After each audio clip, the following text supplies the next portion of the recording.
Okay, there we go. What's going on, everybody? Happy Halloween! Woo! Woo! I'm channeling my inner Rich Evans. Sorry.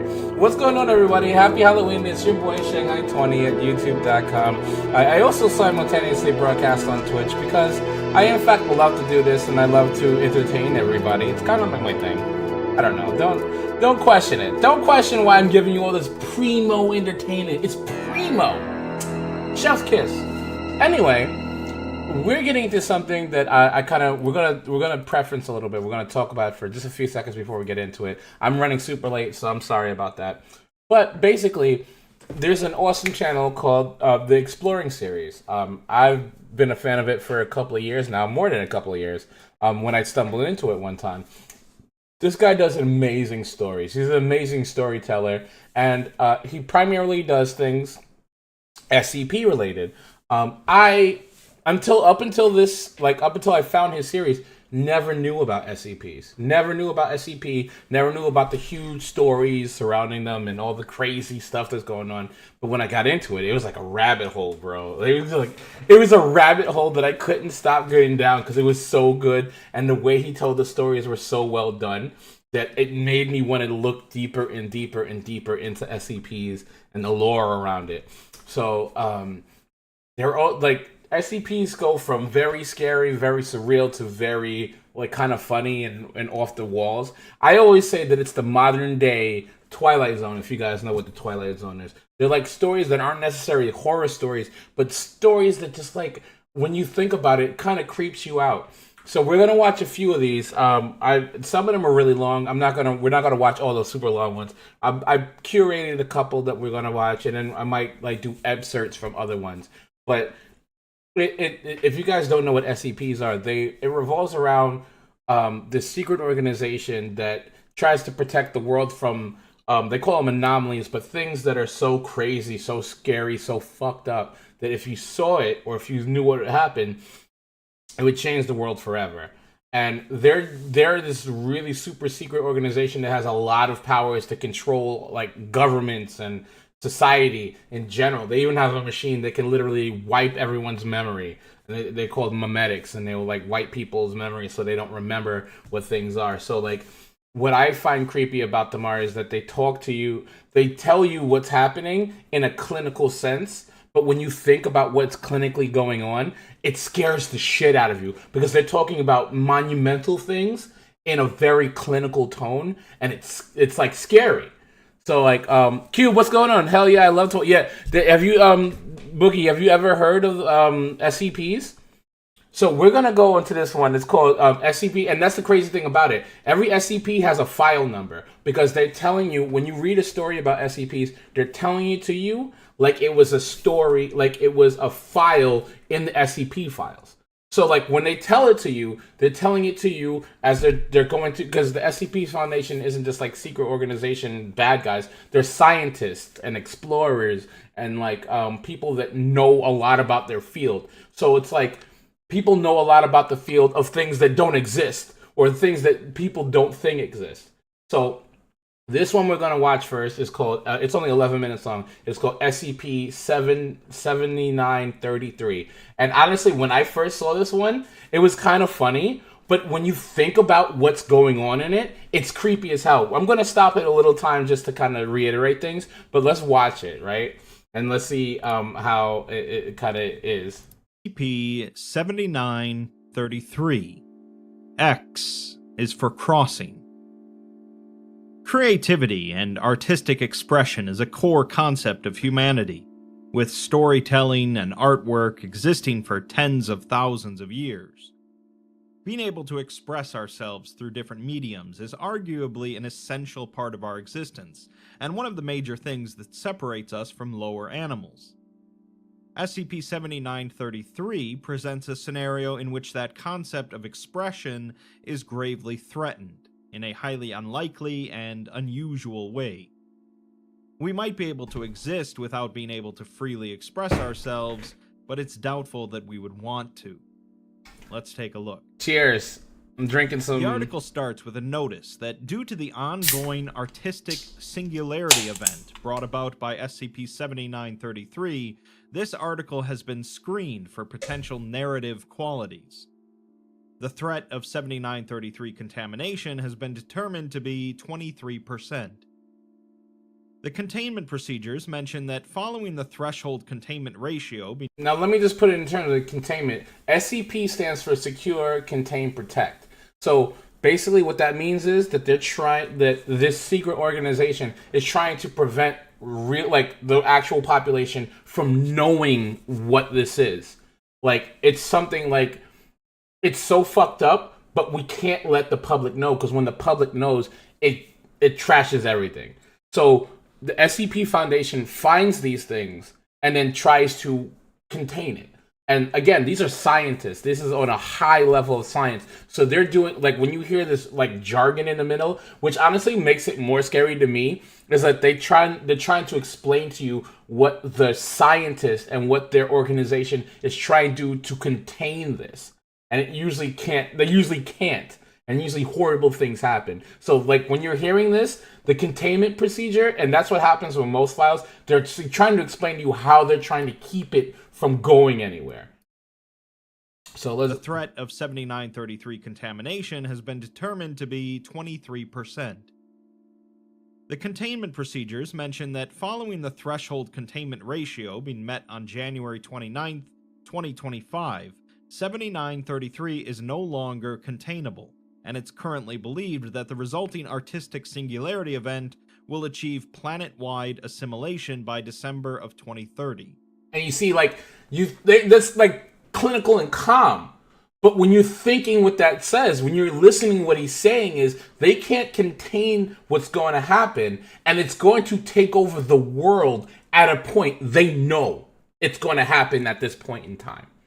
Like, thinking about it, like thinking you're reading a paper and like a virus, and they're like, oh yeah, you know, at this time this virus cannot be cured. The spread of this virus is going to be complete and utter 100% of the population in the next 2 years. Like, that's like reading it, you don't feel how fucked up it is, but until you start to understand, like, that's the cool thing about it. They tell you how clinically it is, and then they tell you what it actually is, and you're like, what the fuck?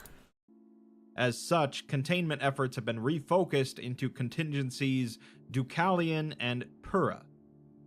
Deucalion involves acquiring as many vulnerable instances of human artistic culture as permitted by the maximum payload of the SCPS Deucalion, an experimental multiversal exploration vehicle that will eventually be sent unmanned to the nearest neighboring parallel universe.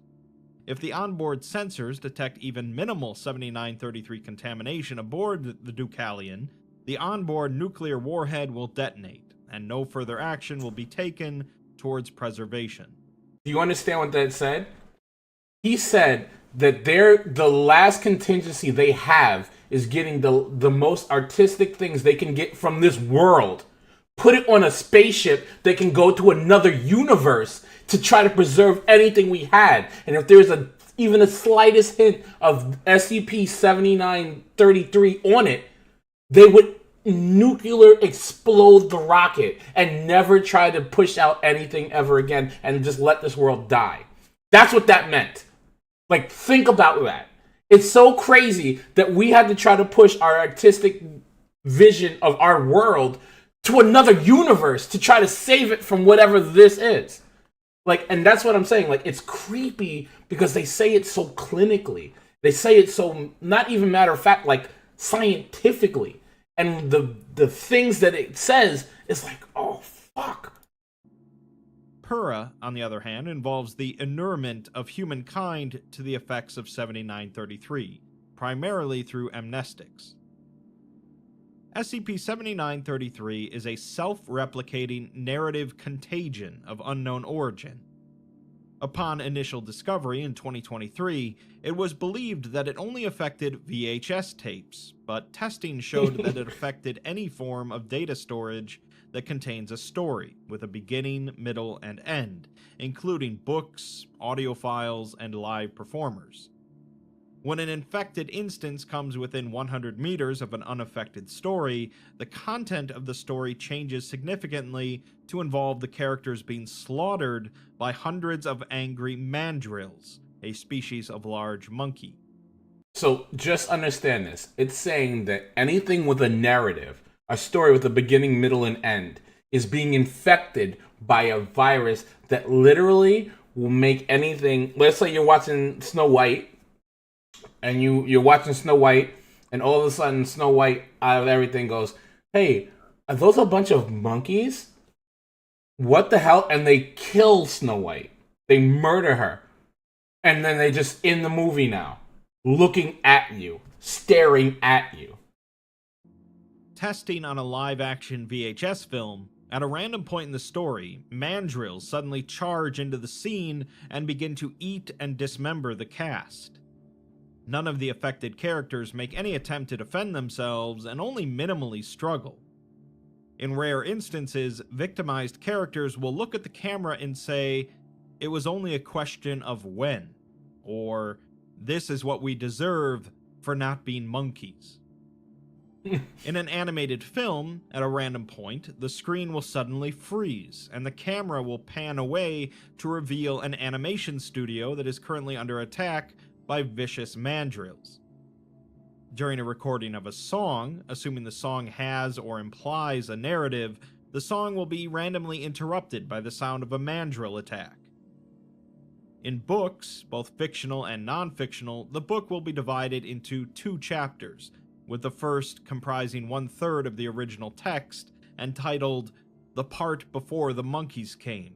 The second chapter, titled "The Part with All the Monkeys," briefly describes a mandrill attack in which the entire population of Earth is murdered and replaced by mandrills, with the remainder of the pages blank. Testing on live news reports, SCP documentation, and websites requires Level 5 clearance to see, and paintings, visual art, and photographs determined that the image will transform into an identical image of several mandrills walking across a desert from left to right. Finally, research is ongoing on thoughts kept to oneself. You're understanding how, like, it's like how that's such an existential crisis.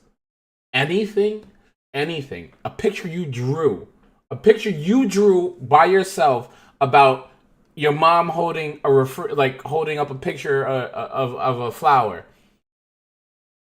When it's infected, it's going to show monkeys murdering your mother, and the page is full of monkeys.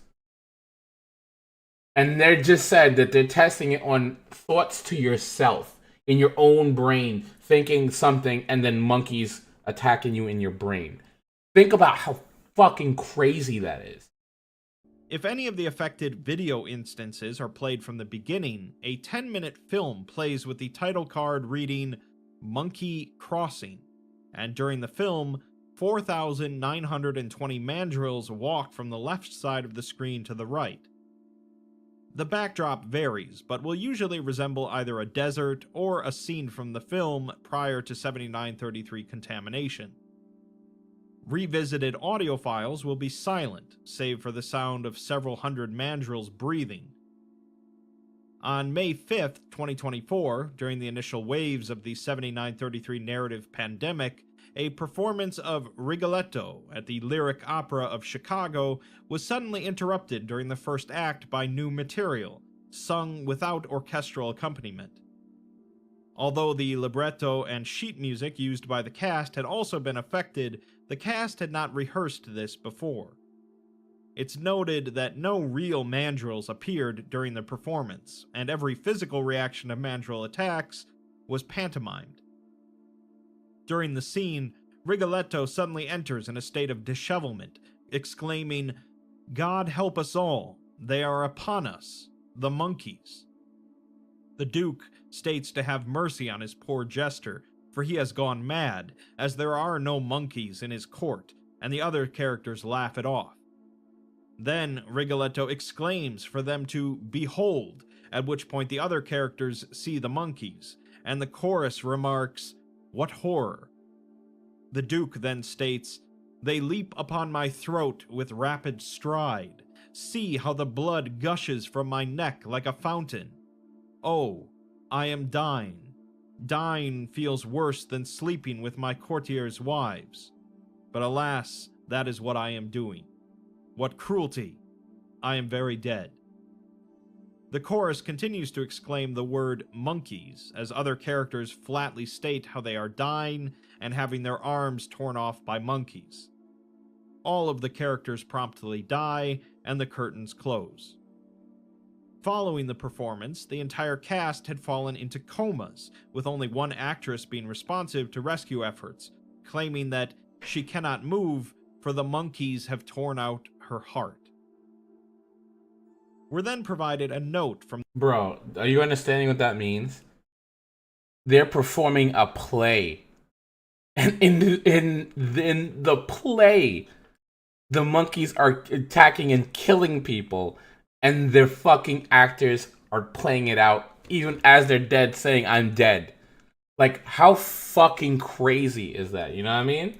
From the Foundation administrator, stating that the drop in morale ever since the Threshold meeting hasn't gone unnoticed, and he doubts an extension of his sympathy is going to fix anything.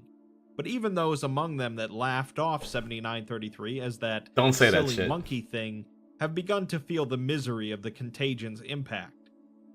They can survive without stories and art, but there's a difference between surviving and living. He says to make no mistake, though, as the resilience of the human mind has taken us this far, and that's why he's announcing a third contingency, Prometheus. Through this, the brightest minds of the Foundation will work together to create a new and untouchable form of human expression. His note is interrupted, however, as he writes that he hears broken glass and an ungodly howling noise. He then writes that the mandrills are climbing all over him and biting into his neck. He tells the monkeys to stop and to go away, before writing that he is now dead, and the monkeys win. There are now 100 times 100 monkeys walking across his corpse in a big line to the east. They're going off to do their monkey jobs, and it's a good thing that they're so much better and stronger than him. He wishes them good luck with their monkey jobs, not that they'll need it, and that he loves them. Finally, he thanks them for destroying him. The administrator then posts a follow-up note, simply reading that 7933 is survivable, and that in itself is hopeful. You'll understand if he's not in the mood to write out the whole thing all over again, as keeping it shorter seems to help, for now at least. He wishes everyone good luck, as they'll need it. The final text of the article states, "But all the same, it's no fault of ours either. Perhaps our tribes are just that incompatible. And so it is with a heavy heart that I must inform you that this document and everything within has been eaten by monkeys. So consider this my final, desperate plea for you to take the hint and get out of the way. Eastward bound, and off we go." So yeah, obviously a pretty humorous concept to read about, but would actually be pretty bad if it were to happen. There's nothing really stopping anyone from writing or creating new things, it's just that they would all end up being effectively ruined by a lame conclusion. The real issue is, of course, the implication that it affects your own thoughts as well, which quite frankly would likely lead to widespread insanity if left to go on for long enough. Perhaps the Foundation can somehow find a way to beat it through mass amnesticization and purging of affected works, but maybe the best case would be to just wipe everything clean and start fresh from SCP-2000, unless, of course, that gets infected as well. Perhaps some works would indeed be improved by the presence of a bunch of angry mandrills killing off all the characters, but it probably wouldn't be worth it to lose all artistic expression to the monkeys. What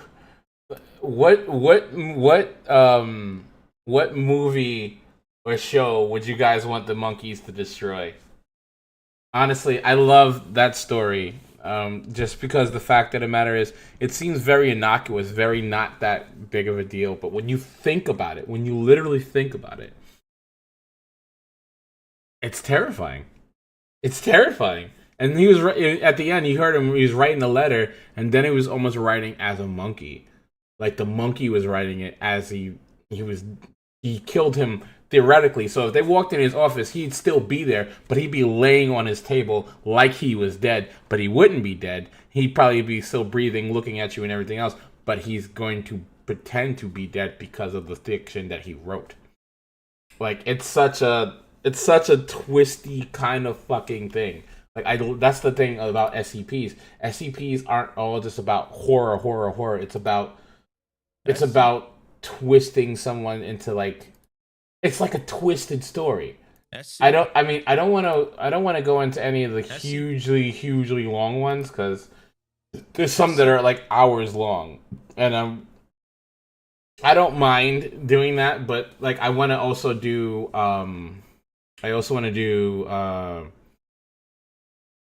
what is it called? I also want to do Five Nights at Freddy's. So we're gonna do like one or two more that are like short. But I'd also encourage you guys to check out the Exploring channel himself. It's a really good channel.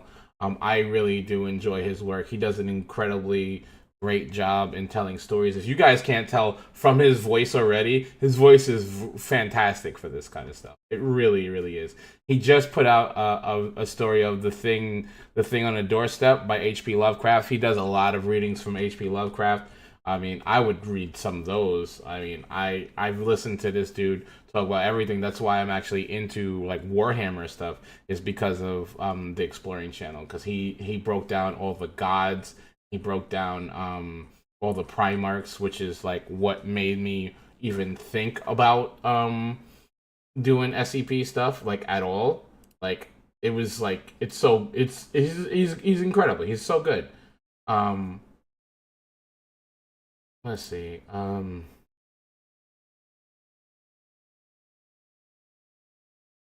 There's so many good ones. I'm trying to find some that are like not that long so we can like listen to them. But how's everyone's Halloween? Did anyone get any candy? Did anyone get any candy? I mean, I didn't get a lot of candy because I was like at work the whole time. But SCP. Wait. Honestly, one of my favorite SCPs of all is the Broken God. Not the Broken God. The Neon God. The Neon God is like an hour and a half long, but banana costume. Oh my god. The Neon God is basically. We're not gonna listen to this one because it's just like an hour and a half, and I would love to listen to it, but basically, it's a virus that literally turns anything into city, right? So literally, the city overtakes everything. Like where there's like just grass, it comes, and now there's skyscrapers and metropolitan area, but no one can live in it because it's fucked up and not real.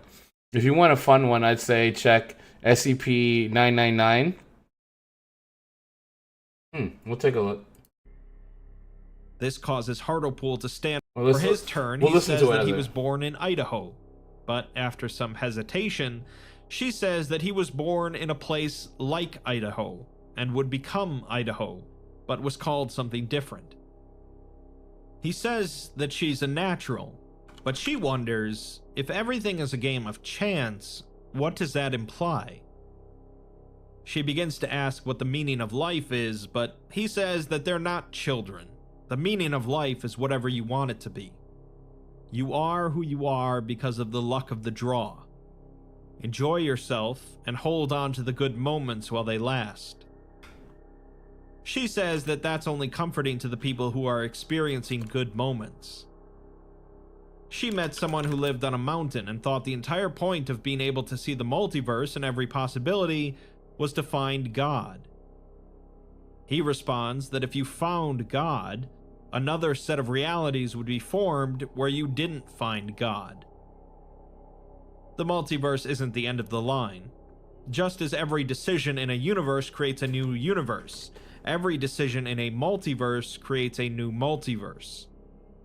Once you break the barriers between timelines, it's just a universe on a bigger scale, which means its counterpoint has always existed.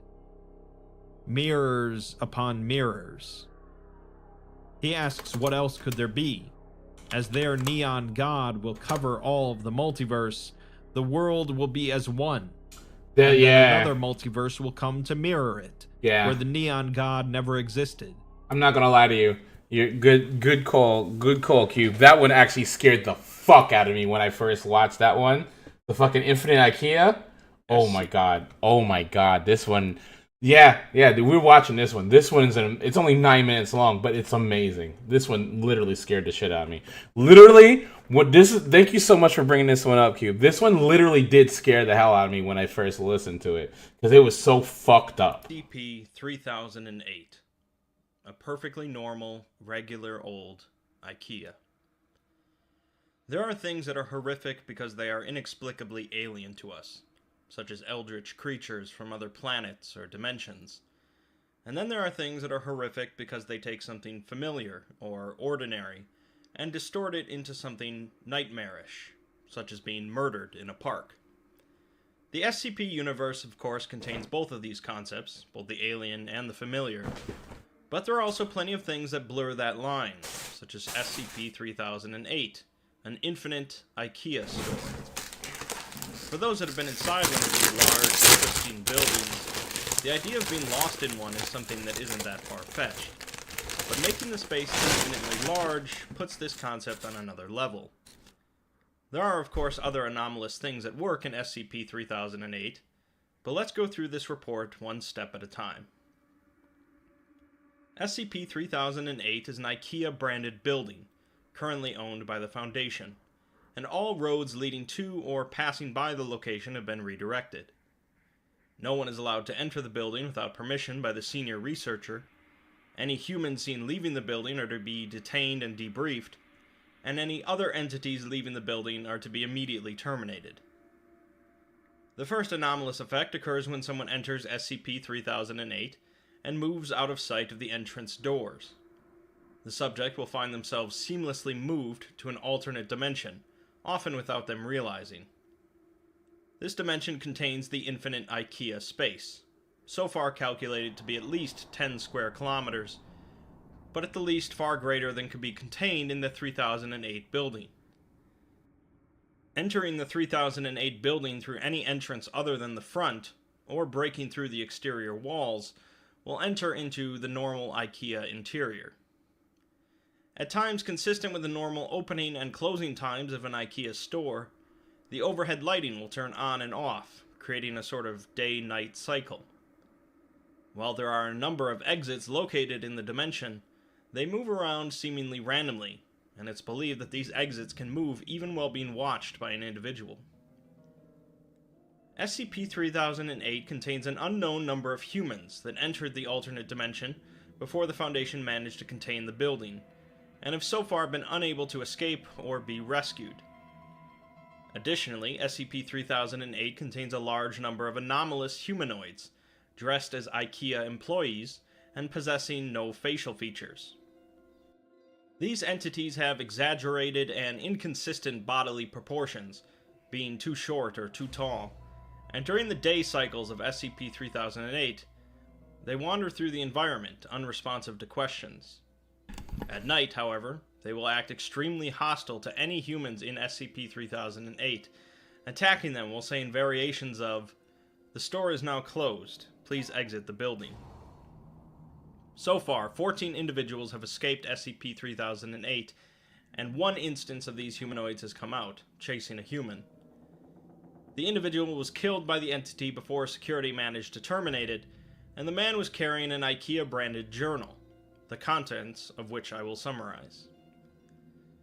This individual, whom I'll refer to as Subject, spent over 6 months inside of SCP-3008 before finally dying outside of the structure. Subject... Like, that's the craziest thing. Like, it's literally an IKEA. If you go in it, it's infinite. It just goes on forever. and like people would get stuck in there, have to deal with these like almost like warped employees that in the beginning and in the morning times aren't hostile, but at night are, and they'll kill you. So it's like this whole weird, like, again, these are like twisted modern day Twilight Zone episodes. I love them. Subject began writing in the journal 2 days after entering the alternate dimension alone, and spent the first couple days searching the area around where he entered in hopes of finding the exit. Although he did not succeed in finding an exit, he did find a cafeteria where he ate some fresh and warm meatballs, despite there being no one in sight who could have cooked them. Subject slept on a bed both nights, and managed to not encounter any of the humanoid entities during his first 2 days. After waking up on his 3rd day, he began walking in as straight a direction as possible for 3 hours, before climbing a ladder and discovering the space is seemingly infinite. Additionally, Subject noticed a person in the distance, and walked to them, only to discover that it was one of the humanoid entities, standing 7 feet tall, with long arms, short legs, and no facial features. The entity ignored the subject, and so he moved on, spending the night on a pile of bunched up tablecloths. Subject continued walking through the store for another few days, passing by countless copies of identical bookshelves, but on his 6th night he was attacked by 2 of the humanoids. He fled in a sprint away from them, and found a makeshift city, lit up with floodlights, and surrounded by walls made from shelving and beds. The human occupants of the city opened the walls to let the subject in, and the humanoids eventually lost interest and wandered off. This town contained over 50 people, and was called Exchange, due to the exchange and return sign hanging above it.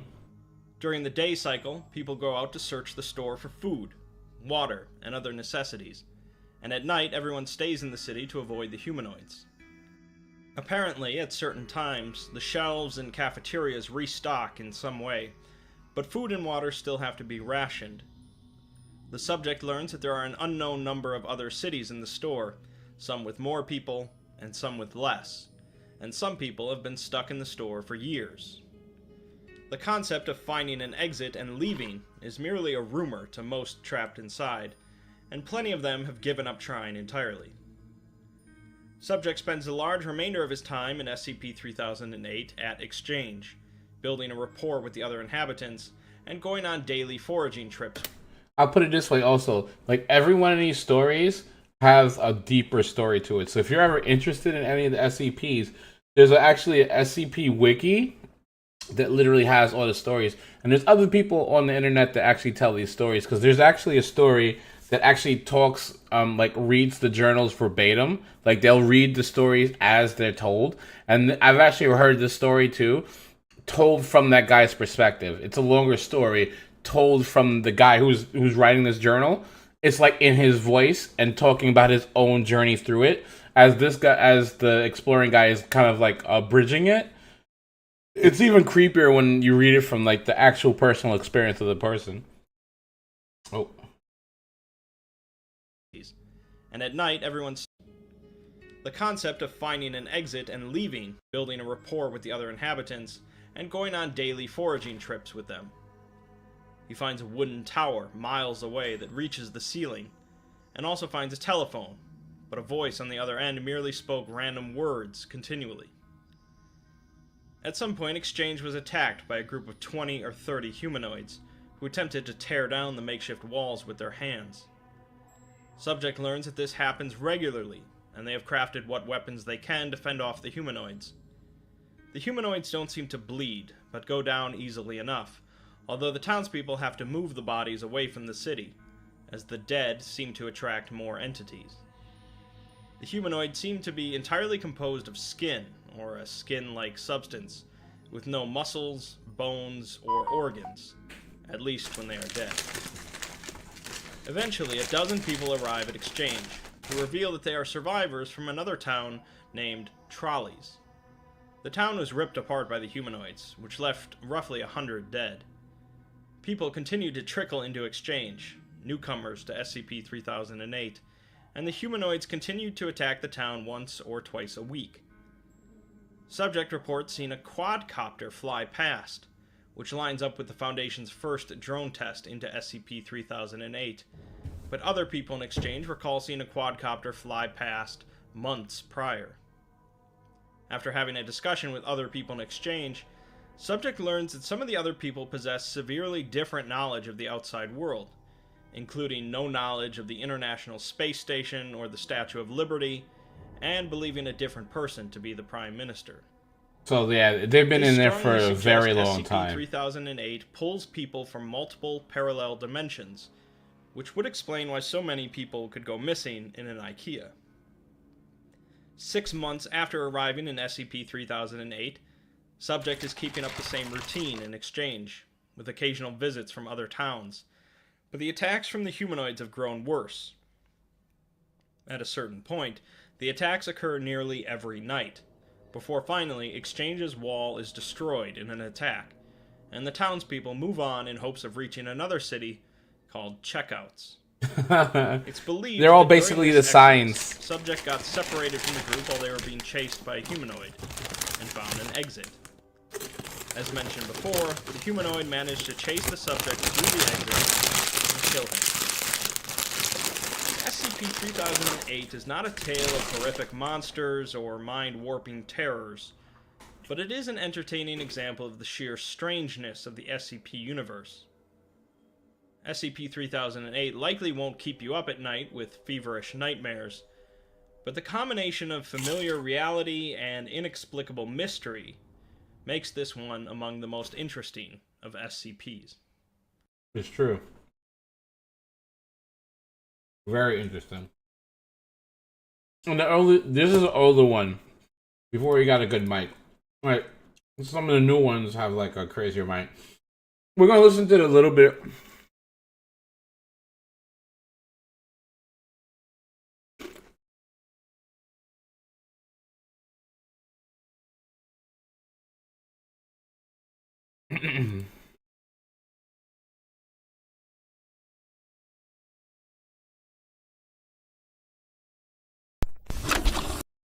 Oh, the back rooms thing, yeah.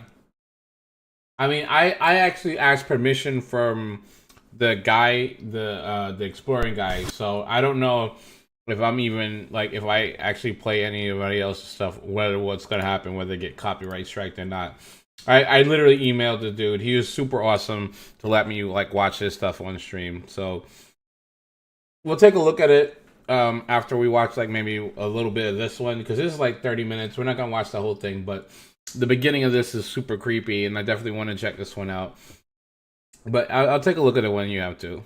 SCP-7034.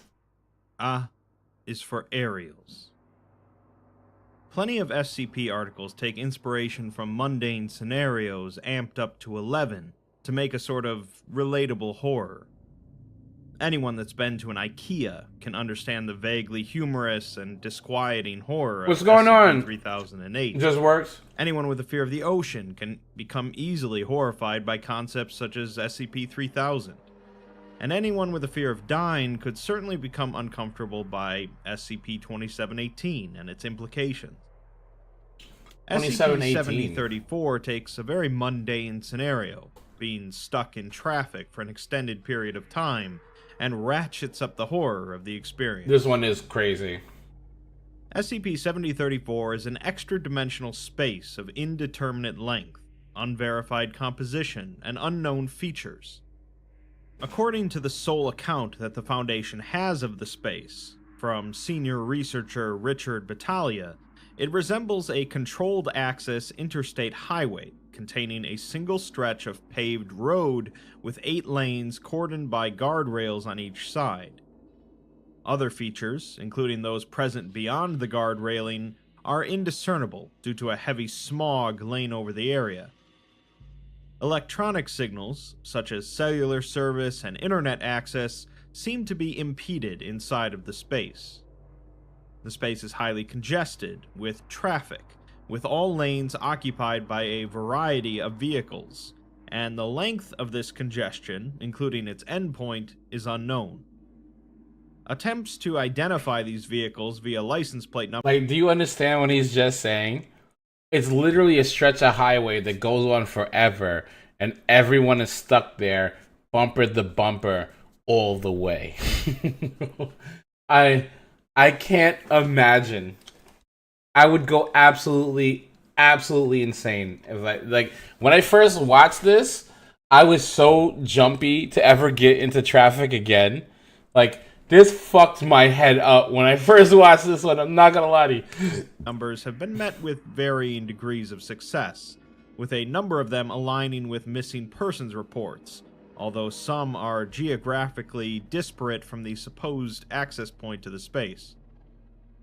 The means by which the space can be accessed are also unclear, as the Foundation became aware of it when Richard disappeared after emerging from a tunnel while commuting on Interstate Highway I-85.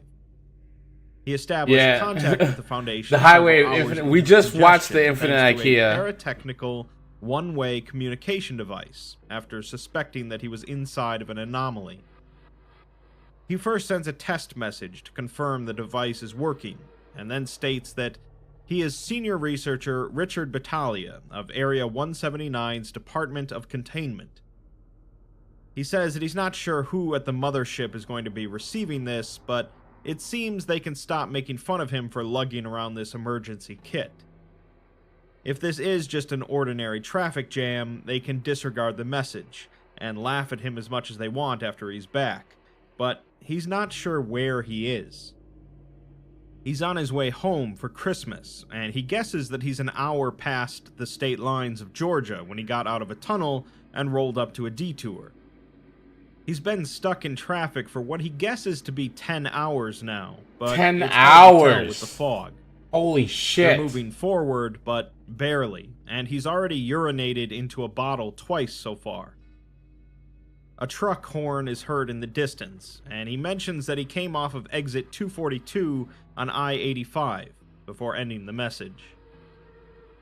In his next message, Richard says that it's 6 in the morning now, and it's still as dark as it was at midnight. The fog isn't lifting either, and when he tried to roll his window down, he got hit with an awful smell and went into a coughing fit. Yo, King the Beast, what's going on, bro? He fell asleep a little, but the row ahead moved forward like an inch, and the driver behind him laid into his horn. He can see cars building up. Bro, stuck in traffic for 10 hours, and you can't see anything on either side of the road, and it's fucking so dark that it seems like midnight after 10 hours. I'd already be freaking out. And honestly, like, again, when I watched this for the first time, when I listened to the story, I can't even imagine how you could feel doing this. Up in his rearview mirror, and tells them to just send someone. His next message is from a few hours later, and he says that the sky is still black. He should be nice highway his kid right now, as he had a whole surprise day planned out for him, and he knows that his wife has been getting him excited for it. He's tired, as everyone here has to be, but he's staying awake with an energy drink and some old new metal CDs he hasn't listened to since college. CDs, holy shit, he's trying to squeeze bro. his way onto the shoulder, but he doesn't think there is one. Just a far lane that's just as packed. The following message. King, you ever watched SCPs before? You ever heard about SCPs? Music.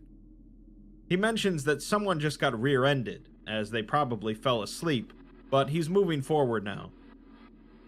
Richard thinks that he should be fine for another few hours, as he stayed up longer than this before, and the caffeine is working. How long have you guys stayed up before? I stayed up for 2 days straight before. His kid is probably up and asking what the surprise is, and his wife has probably called him at least 100 times.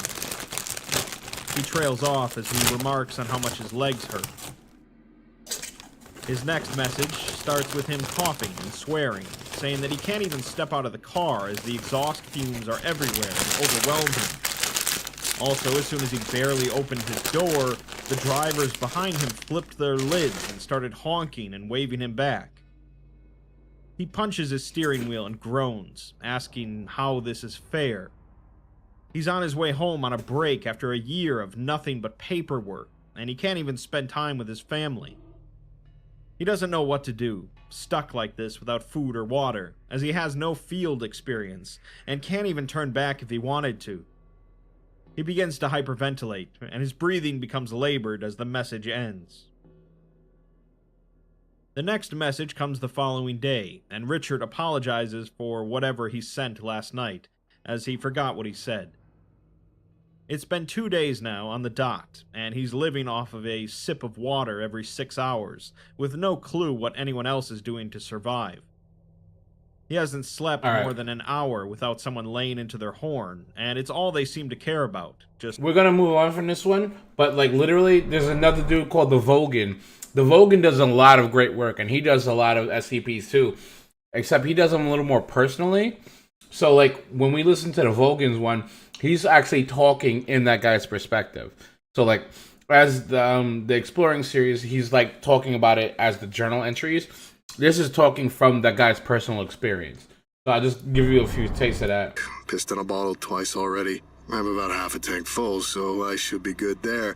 But again, Dr. Richard Pataglia, Department of Containment. I came off exit 242 on I-85. I'll keep in touch. And he plays the logs as if it was... Still as dark as it was at midnight. Fog's not lifting either. I tried to... Shit. I tried to roll the window down, but there's this awful smell. Don't know if it's exhaust or what. Christ. I fell asleep a little, but the row ahead moved forward like an inch, so this knucklehead behind me just laid on the fucking horn. Cars are just building up. You can see it in the rear view. Exit 242, I-85. Send someone.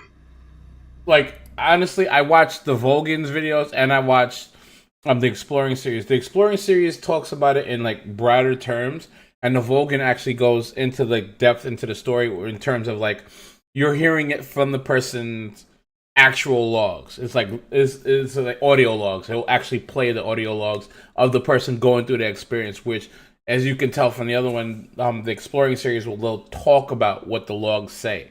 This is like his actual experience. Which, I mean, they're both great. 10 o'clock. The sky, not even exaggerating, the sky is still f***ing black. I thought it was night at first, but... I should be hugging my kid right now, you know? Had a whole surprise day planned out for him since Daddy was finally coming home from work. And you see, I know she's been getting him excited for it too. It's what the Exploring series was saying. But it's almost like somebody reading the logs of what this guy is saying, whereas the Vogan's playing the logs of what that guy was saying. So you get this overview on the Exploring series, and you get the actual logs in the Vogan stuff. I mean, they're both really great. They're both really great, and they both give you a sense of dread. But one is a different kind, you know what I mean? What a fucking joke. I'm tired. Everyone here has to be. Sitting awake with an energy drink and some old new metal CDs I haven't listened to since college. Yeah, I busted out the CDs. I'm trying to squeeze my way onto the shoulder, but I don't think there is one. Just a far lane that's as packed as the others. This guy just got rear-ended. Just now. Must have fallen asleep or something. Jesus. He's moving forward now, but wow. Wow. Should be fine for another few hours, I think. I've stayed up longer and this caffeine's putting work in. Other than that, same old, same old. Kiddo's probably up, asking what the surprise is. If I had to guess, Breeze called me at least 100 times. My legs are fucking killing me, man. Christ, are you fucking kidding me? I can't even step out of the goddamn car. Exhaust, fumes, it's everywhere. I mean, take one breath and the tears start welling while your lungs feel like they're seconds away from popping. As soon as I opened the door, just barely so I didn't hit the car next to me, these behind me flipped their lids, honking, throwing their hands up, waving me back. How the is this fair? I mean, I'm on my way home. On my break, after a year of nothing but paperwork and bullshit, I can't even spend time with my family. And to be stuck like this without, food or water or anything, I just don't know what the hell I'm supposed to do. I don't have field experience. I'm not a soldier. I can't even turn back if I wanted to. There's no room. There's people all around me, and they can't get out either. And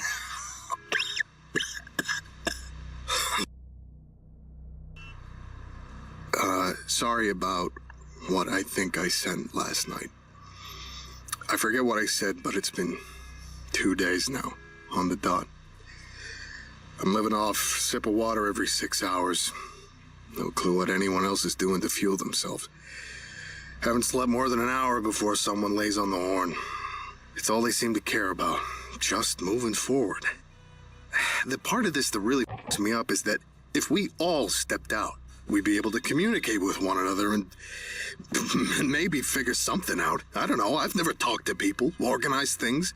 I thought by now, you'd think someone would have f***ing done something, right? I'm gonna see if I can talk to the driver next to me.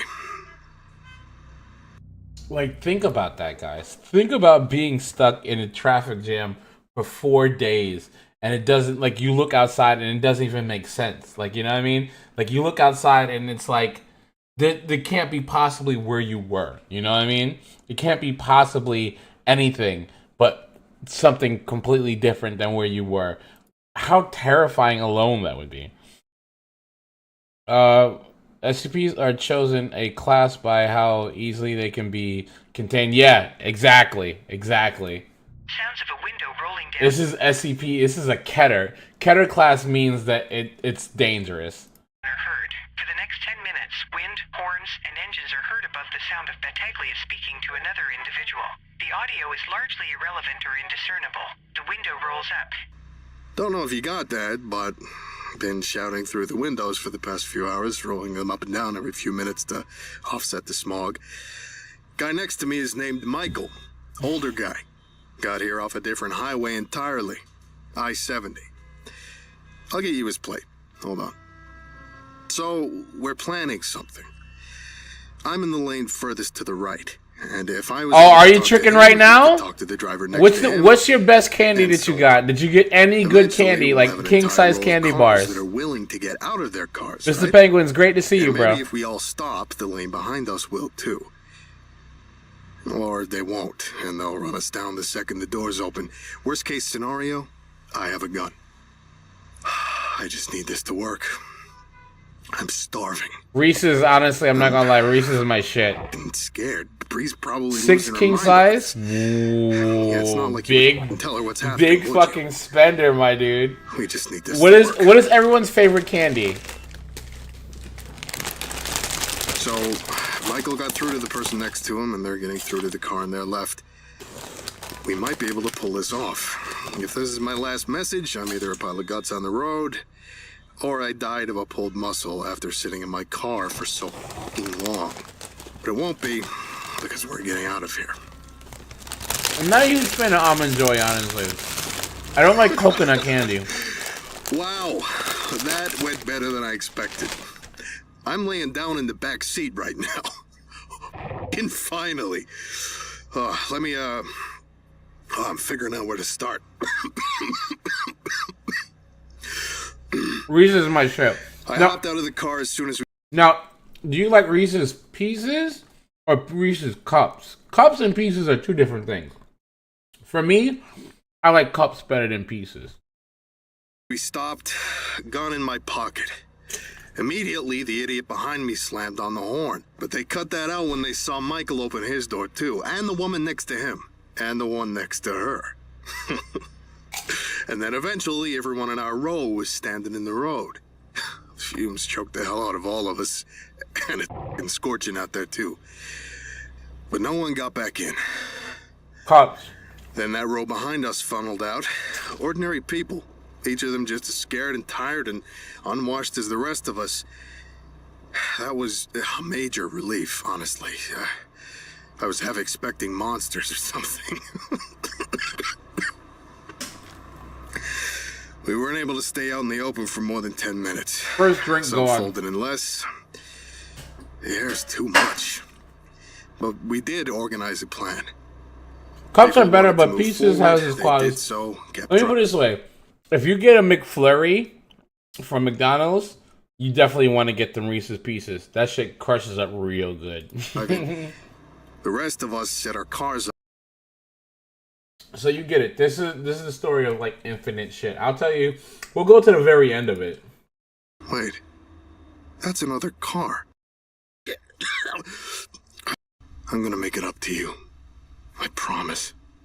When I get out of here, I'm trying to find the next one I kind of want to watch. I've made enough money. I'm taking my package early, and I'll spend the rest of. This one is actually super fucked up. This one's actually super fucked up. We're gonna watch this one, and then maybe after this one, we'll do like one more, and then we're gonna do some Five Nights at Freddy's. 7160. D is for dermatology. This one actually kind of freaked me out when I listened to it for the first time. SCP-7160. I'm not gonna lie, this one fucked me up when I watched it. D is for dermatology. Depending on who you ask, life is not a fair experience. Random cruelties are tossed about onto the unsuspecting and undeserving on a daily basis, and it can be cut short on a moment's notice for no particular reason whatsoever. This concept is only amplified in the SCP universe, where not only can you potentially experience the worst that mundane life can throw at you, you can also get hit with an anomalous horror beyond human reckoning. SCP-7160 is about one such random tragedy, a man afflicted with something that can only be described as horrific, with no one and nothing around to assist him. I'll take the time to mention a warning here before we begin, that this one deals with some pretty hefty stuff that some people may not be comfortable with, including body horror, self-harm, and mutilation. SCP-7160 is listed with the pending object class, so even the Foundation isn't really quite sure what to make of it yet. That's not good.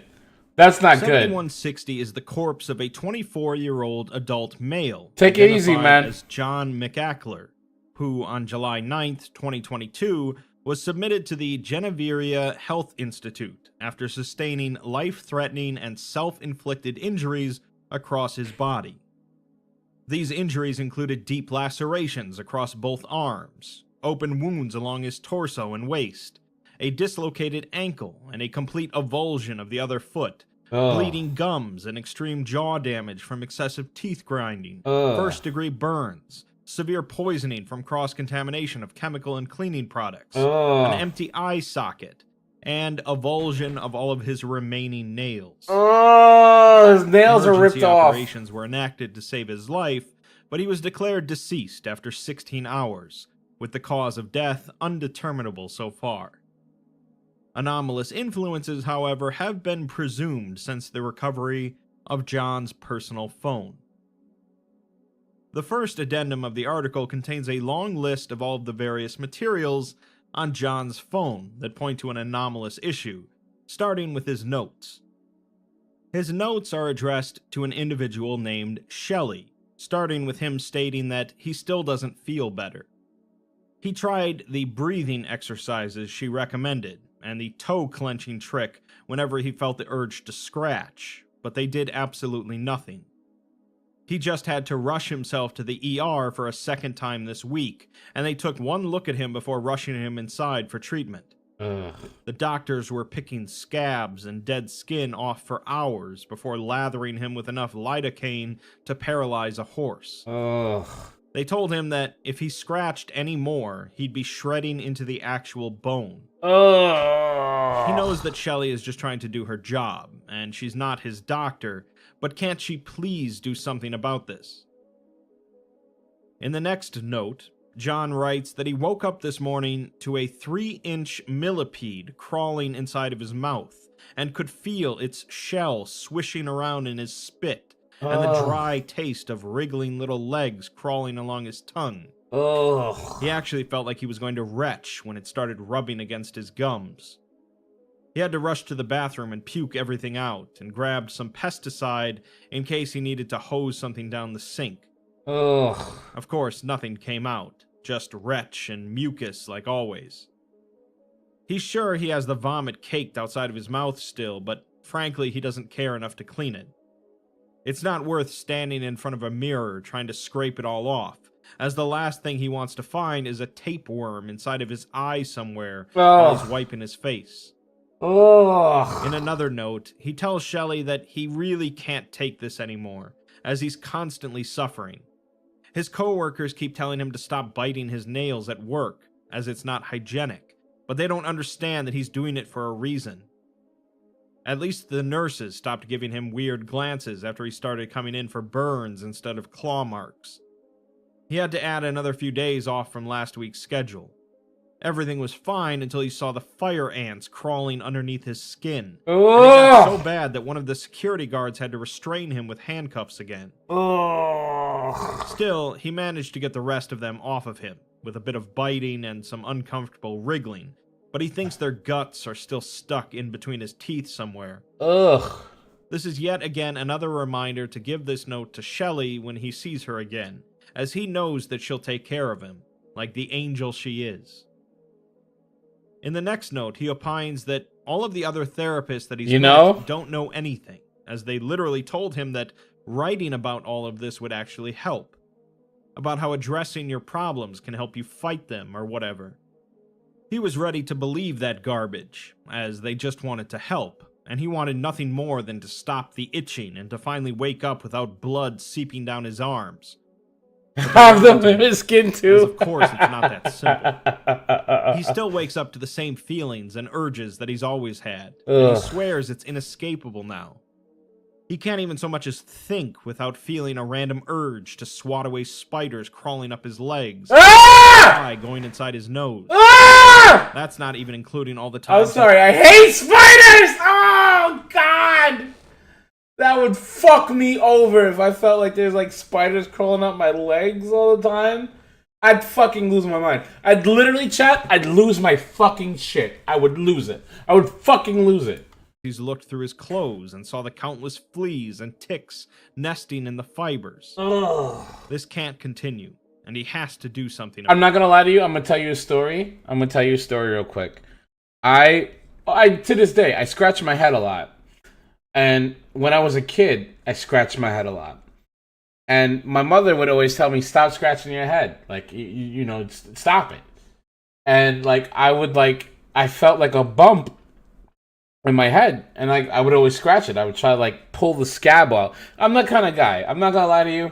I'm going to be honest with you guys. I rip my shit. Like, if I have a scab, I just rip it off. If I have, like, a thing, I try to, like, rip it off. Like, I have, like, a mole. I have, like, moles on my neck. I've ripped them off before. I've been to doctors. They tell me, don't do that shit. It's bad. But I do it anyway. It's a disease. It's like a phobia or something. When people, like, rip shit off of them, even though it's painful, they do it anyway. So, like, I did it. I ripped off a mole or whatever. But, like, I would keep picking at the scab. I thought it was a scab. And one day when I was I was in a car, in the back of the car, as a kid, I was like fucking like 5 or whatever. I got underneath it on my head and ripped it completely off. When I looked at my hand to look at the scab or whatever, it was a fucking tick. A fucking gross tick in my fucking hand, covered in blood. And I freaked out and threw it out the window. But it fucking freaked me out. We had to go to the doctor and make sure I didn't have Lyme disease or anything like that. But ever since then, I never listened to anybody's like, don't scratch anything. Like, I was like, nah. After that, if I didn't scratch it, I would have had Lyme disease. I'd be super sick and everything. And that vision of me ripping it out and looking at my hand, I'll never forget that in my entire life. I was just so grossed out. And like, thinking about if I would have done nothing, how fucked up I would have been. Like it like that right there, just saying that like here in that story, like it just sends me flashbacks of that, and it's horrifying. It's like horrifying. It's horrifying. And saw the countless fleas and ticks nesting in the fiber. I know, ill. He can't continue, and he has to do something about it. The next note is written in all capital letters, with John writing that they're inside of him again, and asking why do they never stop, before writing, it's biting me, over and over again. In the final note, John writes that he can't keep writing these anymore, as he's way too stressed and tired. His body still won't stop aching, and the stares just keep getting worse. He has to talk to Shelley again, as she knows him so much better than everyone else now. In John's scheduled appointments, an automated email was sent from Heartland Counseling and Resilience Center to his email at coolguy69420. Coolguy69420. Confirming an appointment with one of their specialized counselors. It's dated for June 12th, 2022 at The 6 coolest p.m. of all names. with Shelley Lee. And John listed his reason for visit as being, there are tiny little insects crawling down my esophagus and burying tunnels inside my organs. Oh. The claw marks are getting worse, and I swear nobody else seems to understand. They don't stop existing just because you say they're fake. Based on the previous appointment history, John went to Heartland Counseling at least 11 other times, with messages including that he feels them again, Ugh. they're in his ears, nobody understands, and he's hurting himself again. We're then given his sent voicemails, all of which are to the Heartland Counseling and Resilience All Center. the Shelley. In the first one, he calls about changing the counselor for his upcoming meeting from someone named Rahim to Shelley. Yeah, he's Apparently, he latched on to fat-fingered Shelley. when making the selection on screen. He later calls again about making sure that they change the counselor for his meeting, as he doesn't know Rahim and doesn't think it would be a good idea if he saw him. The next voicemail has him thanking them for making that change he requested, but he's interrupted by going to the bathroom to make sure he wasn't scratching too much. Oh. That's the reason he's been trying to get a meeting in again, and he just wanted to call to see if Shelley was around. Yeah, she was going to help him. He's latched on to Shelley. Later, he calls them again, this time swearing and saying that he's called them like 5 or 6 times now and none of them ever reach out. They can't just keep calling him at like 2 p.m., as he's busy dealing with problems he can't even fix on his own. It wouldn't even be that bad if they just picked up their phones, but no, he has to keep suffering until someone calls him back. Ugh. He just needs to talk to Shelley. He's sick of asking. It's not He just good. needs someone who understands. Not good. He's not trying to be creepy, he just needs help from someone. In the last voicemail, he says that he'll be in at 4 tomorrow, and he expects to see a supervisor when he arrives. We're then given some recorded audio memos, featuring conversations between John and Shelley. John asks if it's okay if he records this, for his sake, and Shelley tells him whatever helps him is fine. Shelley says that she heard he had some trouble reaching them, and she's really sorry about that, but John says it's okay now, as long as he can actually speak with someone.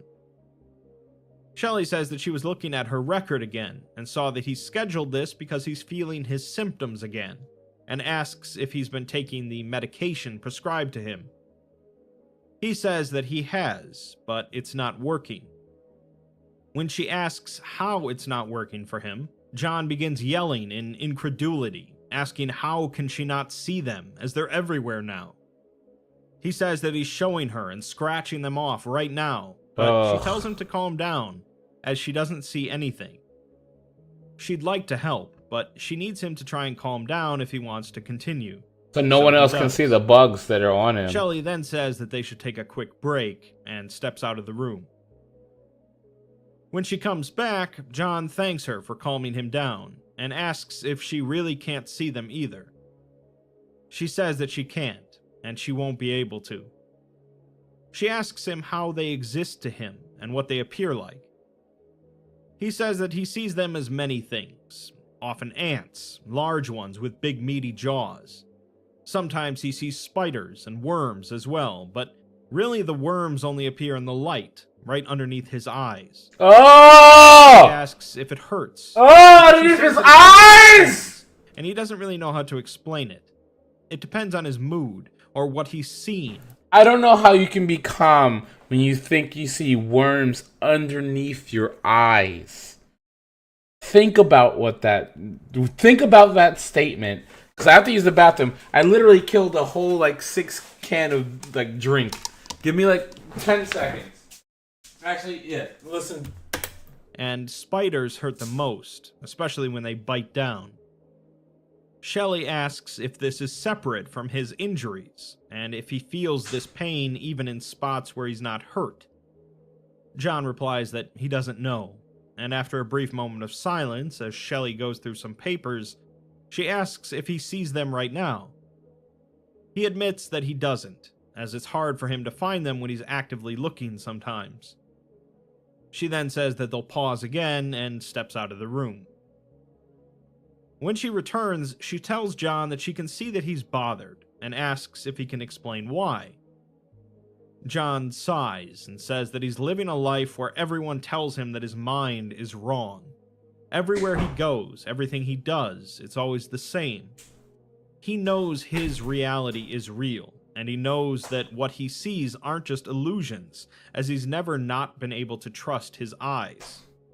Then one day you wake up and people tell you to ignore all of that and to pretend like nothing is happening with him. I don't want to imagine that.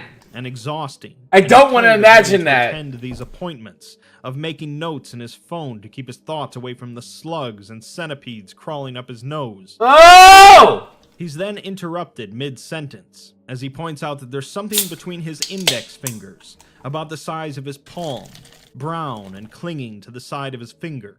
Oh. It has 2 massive pincers in the front and 4 legs around its abdomen. It's far too large to be a beetle, and he thinks that it might be a water bug. Oh! John begs Shelley to help him, and she assures him that it'll be all right as she gets up and opens a drawer in her desk. She It's comes not back spider with a juice. small mirror and asks him to point out exactly where the bug is.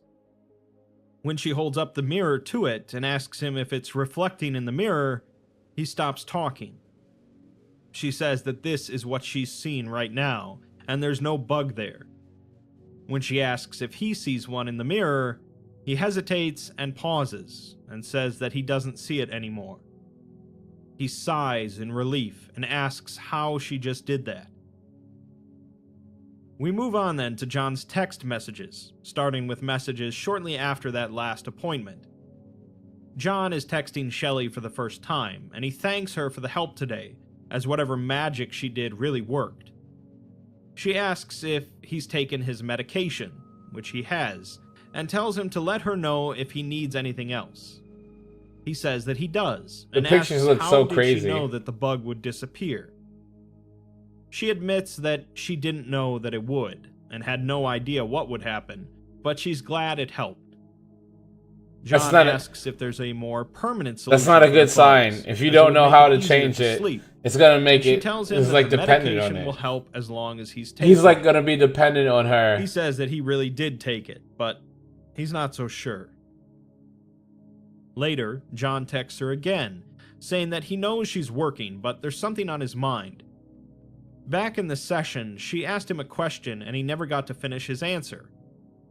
She assumes he's talking about how exhausted he is, and says that he can speak his mind, but after this they'll need to schedule another appointment if he needs to discuss this further. John meanders a bit before coming to his point, saying that it sucks being the only one who feels this way. Shelley responds that she can understand that feeling, and says that there's a lot of people like him, and a lot of other people who feel that way too. I doubt that shit. John says that he guesses so, but having someone who can bridge that gap and help him is all he wants, followed by a few ellipses and a question mark. Yeah, he's Shelley already. replies that they should try and keep the rest of their conversations in the office. Yeah, he's Despite already. this, John later texts her again. Yeah, and says that he exactly. felt bad about the last messages and wanted to apologize. Yeah, exactly. She thanks him for the apology and says that it's fine. He then asks if they're still good for this Saturday, as he has a lot on his mind again. She'll need to check with her schedule, and he thanks her again for all of her help. Yeah, and it's He not asks good. if she has a place for reviews. It's not and good. She says that he can review her company. It's not and if good. he wants to leave something about her, that's fine, and she can't stop him from doing that. That's not good. He's already He says kind of that he just attached wanted to because he's show the only gratitude person. and She's the only person that actually giving helped her him. a 5-star rating for being 5 stars. Yeah, he's He then already. says that was stupid, followed by the dreaded, "Please respond." Mm-hmm. Shelley responds that she's going to have to kindly ask him to stop texting her. To Yeah. which he says, okay. Later, John texts her again, asking her to please respond, as the bugs are back. She asks if he's taken his meds today, and he says that they don't work. There's so many, and he needs her help. She replies that their appointment is not until tomorrow, and asks if he can't wait until then. He says no, that she doesn't get it, and that he just blinked and saw a bunch of termites disappear from his glass. What? He's scratching himself to the bone now, and needs her help, saying that he's going to die. She tells him that if he needs emergency help to contact the police, and she'll even do it for him if he wants. He says that they won't believe him, and he needs her to bring her mirror and come to his house right now. Yeah, look at that promising shit. her that it will be worth it. At this point, she tells him again to stop texting her. John says that he's begging her to bring her mirror, and he can feel them digging into his cheeks and tearing apart his toes. Shelley replies that she's contacting the police, and they can help him. John continues to text, asking her why she keeps refusing to help him, saying that he's in pain right now. Shelley sends 2 last messages, stating that she's blocking this number and to not come near her. John then swears at her, saying that he knew she was a lying scumbag and she'll regret this. The final piece of media from John's phone is a video recording, showing John pacing frantically from one side of a room to another, standing in front of a sofa and TV showing the news with no audio. John whispers frantically as he continues pacing, then stops mid-step, followed by another mutter and the word Shelley before grabbing his temples. He mutely yells in apparent pain as he begins to profusely scratch his arms, and ragged marks appear along the surface of his flesh. He remains frozen in place as the bare and scarred skin becomes red from the friction, and blood begins dripping down from his elbows onto the floor. He wipes sweat off his brow before stripping, showing several jagged cuts and bruises on his upper torso, as well as severely bleeding human bite marks along his thighs. He then moves out of the camera's view before returning with a chef's knife, a metal fork and spoon, cleaning disinfectant, a large pot of boiling water, and a pair of slip-joint pliers. He throws them across the floor haphazardly before looking back at the camera with a wide grin. He mouths another comment before grabbing the chef's knife and sliding it across his left wrist, cutting a deep laceration into the skin and tendons. Blood begins to drop and pool underneath it, as John chuckles and makes a similar cut on the opposite arm. The blood pools further as he grabs the fork and spoon, plunging the spoon into his left eye, twisting and yanking until the eye flings out. He then takes the fork, poking it underneath his index fingernail and quickly pulling backwards. Despite the apparent pain, John grabs the pliers and holds them firmly towards his toe, clamping down and twisting on the big toe. He reels backward once more, pausing briefly, appearing to mouth the word, drown. He grabs the boiling water and pours it along his face and upper torso as hot steam races around his body. His arms writhe in pain, but he doesn't attempt to brush the water off. Nothing occurs for approximately 30 seconds as the steam dissipates, as John remains motionless in front of his dining room table. Suddenly, he begins smiling again, and his teeth are stained red from blood. He utters another phrase, but only Shelley can be discerned. He frowns as the camera falls down, and the recording stops. A few weeks after John's death, the Foundation was able to perform a complete autopsy on his corpse. While the autopsy report did confirm several key facts about his death, several other discoveries were also uncovered. When they extracted different tissue samples for identification, they discovered the presence of several small and distinct markings along the inside of the skin and various internal scrapes along the cranium. Deeper scans of the body's skeletal remains found large, vacant tunnel systems terminating at nearly all points throughout the hands, feet, and open orifices. Oh, man. It appears that the added marrow and calcified shell of John's hollowed bones created the perfect ecosystem for whatever was living within. Oh, man. Additionally, after penetrating the hypodermis, they saw that the regular fluid filling the interstitium was completely drained. While this can be the result of rare genetic circumstances or severe external damage, this case is not believed to have resulted in any structural abnormalities to the body. Instead, analysis of tissues in the surrounding area have been found to contain a nearly invisible chitinous dust in its place. Like chitinous is the shells Following the of autopsy, bugs. another investigation into John's phone was initiated. They found that the last application active on the device was Google Maps, en route to Shelley Lee's personal residence. Wow. Furthermore, a new message notification appeared upon device startup, from Shelley. She asks if John can call her as soon as possible, as she doesn't know who else to go to. She can't stop itching. Bro. Bro. That means that the bugs that were on him went to her. Oh, bro. Obviously a pretty horrifying article all around. Of course, from the onset, we as readers know that there's an anomaly involved here, and that John doesn't survive it, but it's still tragic to see everything that John goes through. Not only does he have to deal with literal bugs inside of his skeleton, but he's generally dismissed by the public as being yet another case of mental illness. Sometimes with anomalies like this, we'll get told that a Foundation AI or agent picks up information about the case, and the person gets taken into Foundation custody, but no such luck here. Shelley did an okay job in trying to deal with John, but there really was no helping him in the end, and for whatever reason that goes unexplained, it's just made her the new target for a bug hell. Fuck that. Our world is certainly cruel enough as it is, but it's still far better than living in the SCP universe, Yeah. where random people can succumb to a cruel death that only horror authors can conjure up. Yeah. Again, that's what I love about the SCP, like, particularly, I really enjoy, if you guys like some of these stories that you've been hearing, definitely check out the Exploring series. He does an incredible job. If you can't tell already, if you don't like his voice and how he tells the stories, you know, then you don't have to. But like, I love his storytelling, and I love his storytelling style. It's so good. It's so good, and it makes you feel what's going on. So like, I'm always a huge fan. I'm trying to think of one that we can watch really quick, and it doesn't take up too much time. That we could go into.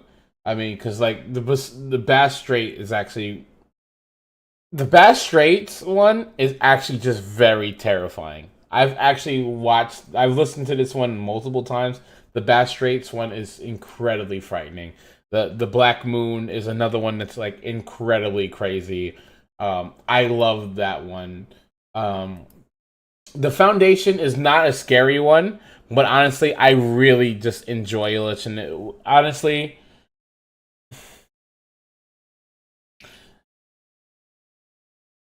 the Foundation is one of my favorite SCPs, and it's not a horror one. It's just like a cool one that's like referencing the entire SCP universe and actually references a lot of other SCPs in it. I want to think if I want to do this one for the last one. I'm not going to lie. I've listened to the Foundation SCP-3301 multiple times. It's probably one of my absolute favorite stories.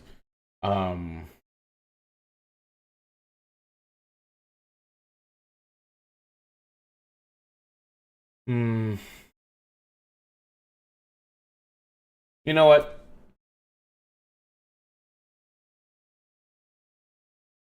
We'll play this one and then we'll call it. This is my favorite. This is one of my favorites, absolute favorites. I have a couple that are my favorites, but this one is probably one of my top 5. SCP-3301, The Foundation. Ordinarily, I would start a video with some sort of philosophical quandary or statement, or some observation about the nature of life and reality. But I won't be doing that this time. That's because SCP-3301 isn't a deep, complicated anomaly with a grand mystery or ramifications surrounding it. Instead, it's simply a board game, albeit a highly anomalous one, but a board game nonetheless. That's not to say that 3301 isn't a fun and interesting SCP, but there's not a whole lot to say about it other than describing its details. So let's dive in. This one is like a cool. I would play this board game. SCP-3301 is an ornate silver box. I would play with this a game. latch and silver key. On the lip of the box are the words, "The Foundation," a game by Cryogen Studios, a division of Dr. Wondertainment. Inside of the box is a simple... I'll just put it this way, in terms of, like, there's multiple organizations within the SCP universe, and each one has their own crazy lore to them. And there's a organization called Wondertainment, which is run... think about Willy Wonka, but fucked up. Willy Wonka, but fucked up to the 10th degree, where he comes up with the craziest shit possible. Wondertainment is awesome. Like, Wondertainment is one of the awesome... Like, there's Wondertainment. There's literally an organization called Are We Cool Yet? Like, honestly, watching the one on Are We Cool Yet is actually fucking insane. Like, the backstory to the organization Are We Cool Yet? Like, if you're ever interested, go look up the lore of Are We Cool Yet? It's called Are We Cool Yet? It's such a cool fucking story. Resource management board game with accompanying game pieces and other game parts. Inside of a velvet-lined drawer, however, is a small gold key, which fits the lock on the box. Using this key while the box is closed will cause a hatch to open on top of the box, revealing a purple button inscribed with the letter W. Pushing the Wonder button, as it's called, activates the anomalous properties of 3301, beginning a fresh game of the Foundation. Now, once the box is opened, it will contain a large game board of differing size, shape, and design, along with 8 place markers of different sizes, shapes, and designs. There will also always be a slot in the middle of the board for a small silver box to be placed, which, if opened by a player on their turn, will contain 1 to 3 random game cards. The box was discovered on the desk of the Site-19 site director one day with an accompanying letter. The letter was apparently written by Dr. Wondertainment. Dr. Wondertainment is basically Willy Wonka. Filled with people with different purposes, from healing the sick, to resurrecting broken gods, to ridding the world of the unnatural. The people of Wondertainment seek to make people smile and give people a reason to be happy, if only for a little while. The SCP Foundation seek to protect the world from the anomalous and let humanity bask in the light.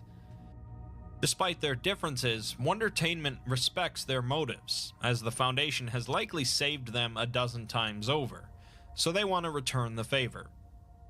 This game is their greatest toy yet, with no jokes, gaffes, or plotting, and they've put everything at their disposal into its creation. They sincerely hope the Foundation enjoys it. That's all well and good, but they also mention that the Foundation is doing the favor of playtesting the game for them, as they're hoping to put it out on shelves soon. They're trying to put this out in, like, regular shelves to regular people. For a few days, they'll know that they are done testing it, and they'll release it. Since you'll see how much of an information breach this game could be out in the world, it necessitates that the Foundation continues to playtest it. So they play it all the time because of that. The rest of the document describes the various components and mechanics of the game in extensive detail.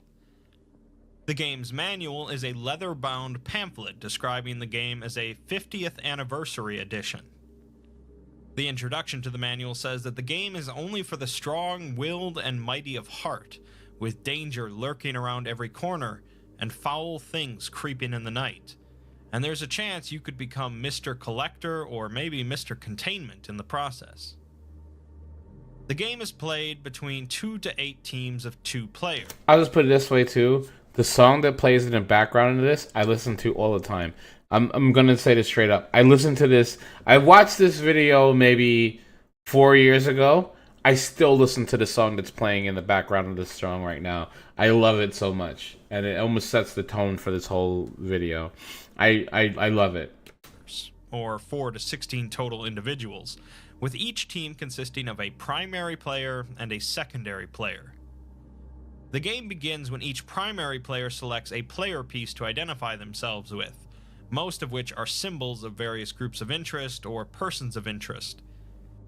The game board produced from the box varies anomalously when the game begins, depicting different settings, such as the Land of the Unclean, Echoes of the Mariana, Bigfoot's Jungle, and the Cosmic Starfish. Let me put it this way. All of those settings that they said that the game takes place in are literally SCPs. Everyone they just said is an SCP. That's like in their universe is a real thing. The Cosmic Starfish, Bigfoot's Jungle, all those things are actual SCPs that you can actually look up, and they have whole stories connected to this. That's why I love the Foundation SCP-3301. It's literally a love letter to the entire SCP universe. Almost everything referenced in this has a large form story connected to it. That's why I like this one so much, because I actually know a bunch of these already. So, like, knowing them makes it cooler, but it doesn't really necessarily mean that you need to know them. Once the board is unfolded and the small box is placed in the center, the surrounding area, roughly 300 meters in diameter, will undergo dramatic anomalous changes. This area will mimic the current game board on a larger scale, typically built into an arena setting. Outside observers will see the space appear to fall away, as if their viewpoint is now a massively expanded bird's eye view of the anomalous space. So let me just explain that a little bit better. Basically, there's people who play the game, and then you get an actual real person to play in the world. So basically, the person rolling the dice is in the sky, can see a huge area, like a huge area, and the person that they choose to be their person, their player piece, is in that environment. So they're basically, think about it like you in the sky and someone in a jungle being your player piece. This is what they're saying, basically. The primary players will now find themselves seated around a flat, crystalline table suspended above the game board arena, while the secondary players will be down below in the arena. The start of the game is typically accompanied by music and fireworks, and once begun, nothing can be passed through the distortion surrounding the game arena. Secondary players who die during the course of the game will appear outside of the 300-meter area shortly after their death, unharmed, while primary players will be stuck inside for the duration of the game. Basically, the person who's playing as your piece can die, but you stay in the crystalline area above the game board. Each primary player will draw 7 cards from the box in the center of the board. Each turn involves the primary player playing 1 card from their hand and rolling 2 6-sided dice, followed by the secondary player taking their corresponding action, and the primary player drawing another card to end the turn. Each player begins the game in their containment facility, essentially their home base on the board, where they can choose and swap out the pieces of equipment equipped to their game pieces, aka the secondary player. By default, each game piece can equip 2 weapons, 3 pieces of other equipment, 2 abilities, and 1 companion, but some cards can increase the number of equipment slots, such as the Big Bag O-Taters card. Like, that's from another SCP. I gotta take another piss. Sorry, guys. Like, I've literally been drinking this whole time. I apologize.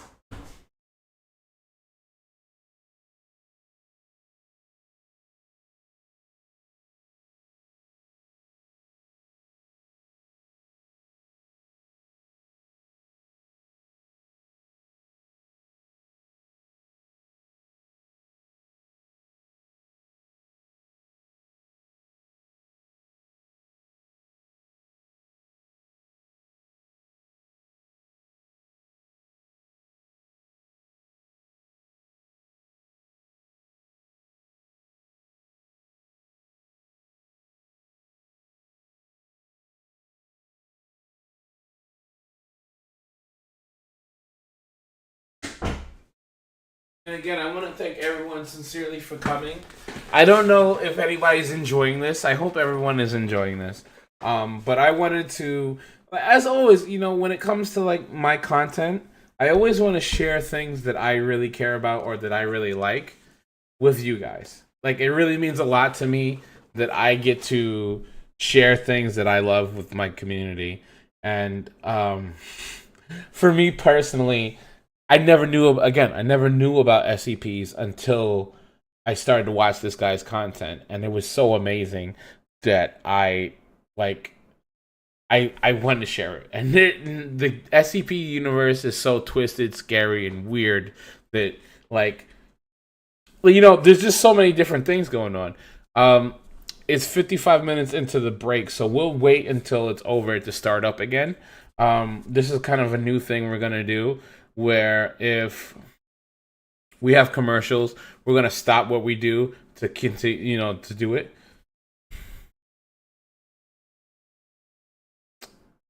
Yeah, I'm not gonna lie to you, Q. I'm not gonna lie to you. I was completely shocked that he actually responded to my email.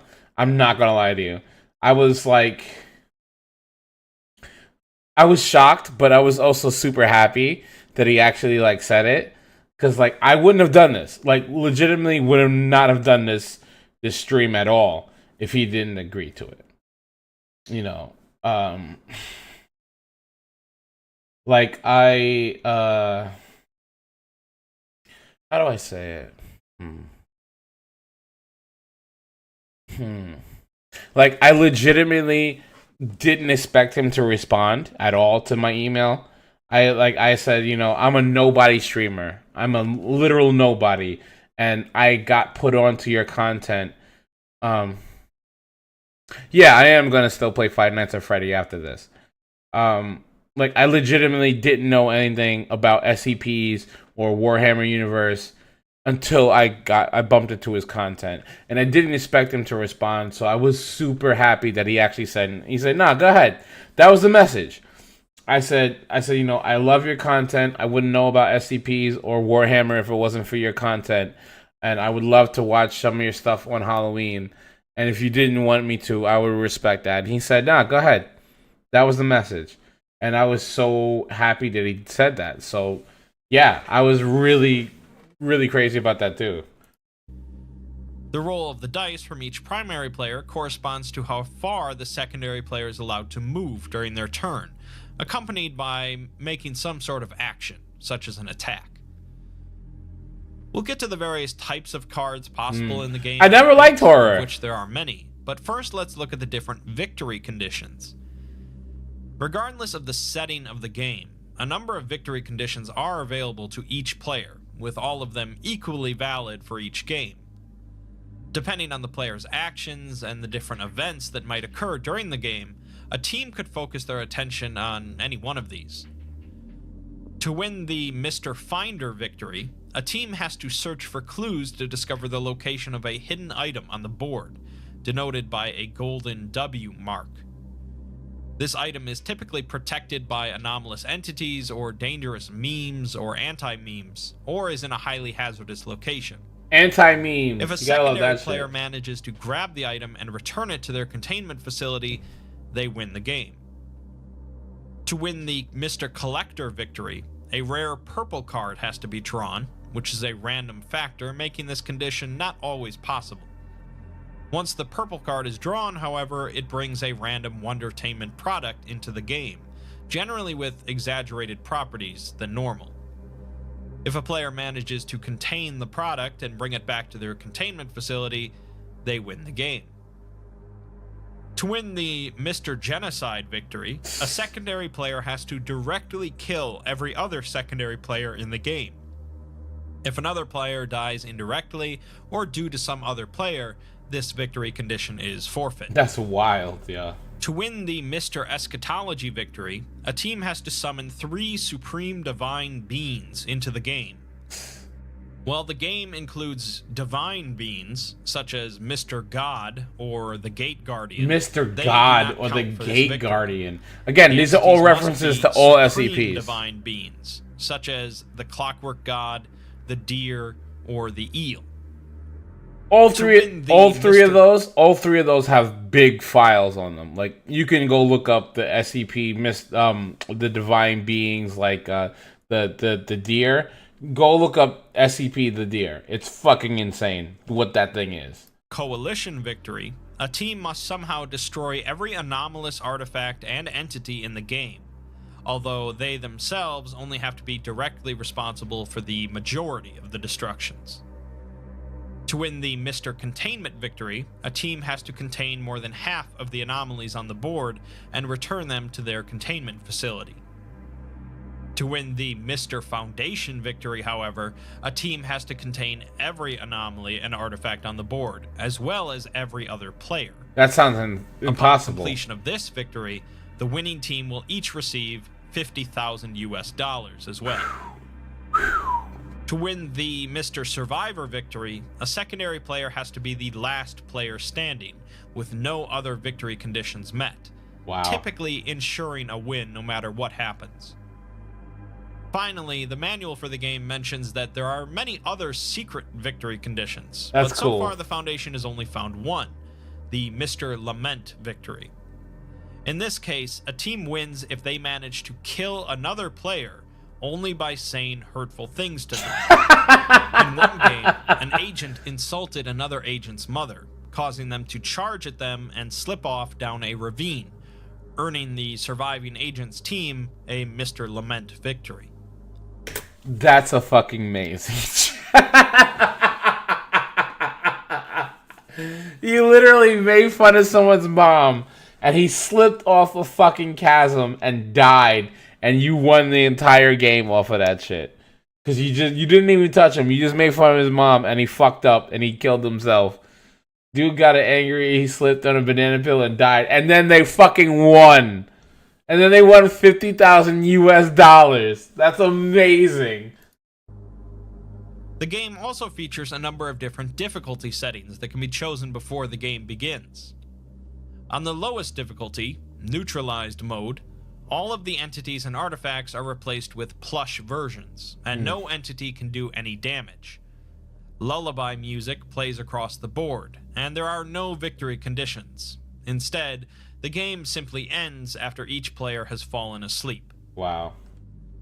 On Thaumiel difficulty, entities have reduced damage, and players cannot be killed, only knocked out. Certain win conditions are removed from this difficulty. Blood and gore are no longer visible, and nudity is no longer possible, as each player has an unremovable bodysuit underneath their clothes. Almost like Gantz. Notably, the Mr. Foundation victory to win $50,000 cannot be completed on Thaumiel difficulty. You can't win that good money on an easy difficulty. Safe difficulty is the baseline for the game, while Euclid difficulty makes entities do more damage, become more resistant to attacks, and have more health overall. Additionally, players become unable to view the movements and plays of the other players. Keter difficulty is similar to Euclid, but entities are faster. Mach-Sur difficulty is similar to Keter, but players start with a gunshot wound to a random part of their body. Fuck! Finally, in Apollyon you start with a gunshot. 2 random hostile Supreme Divine Beings appear on the map after the 4th turn. Oh shit. And players may start the game blind. Start the game blind, bro. There are a handful of rules listed in the manual, but aside from what I've already explained, the game is pretty free-form. The rules mention no hitting below the belt, drink your Ovaltine, suspend your disbelief a little bit, this isn't a game for children, so kids who play it are really cool, and to buy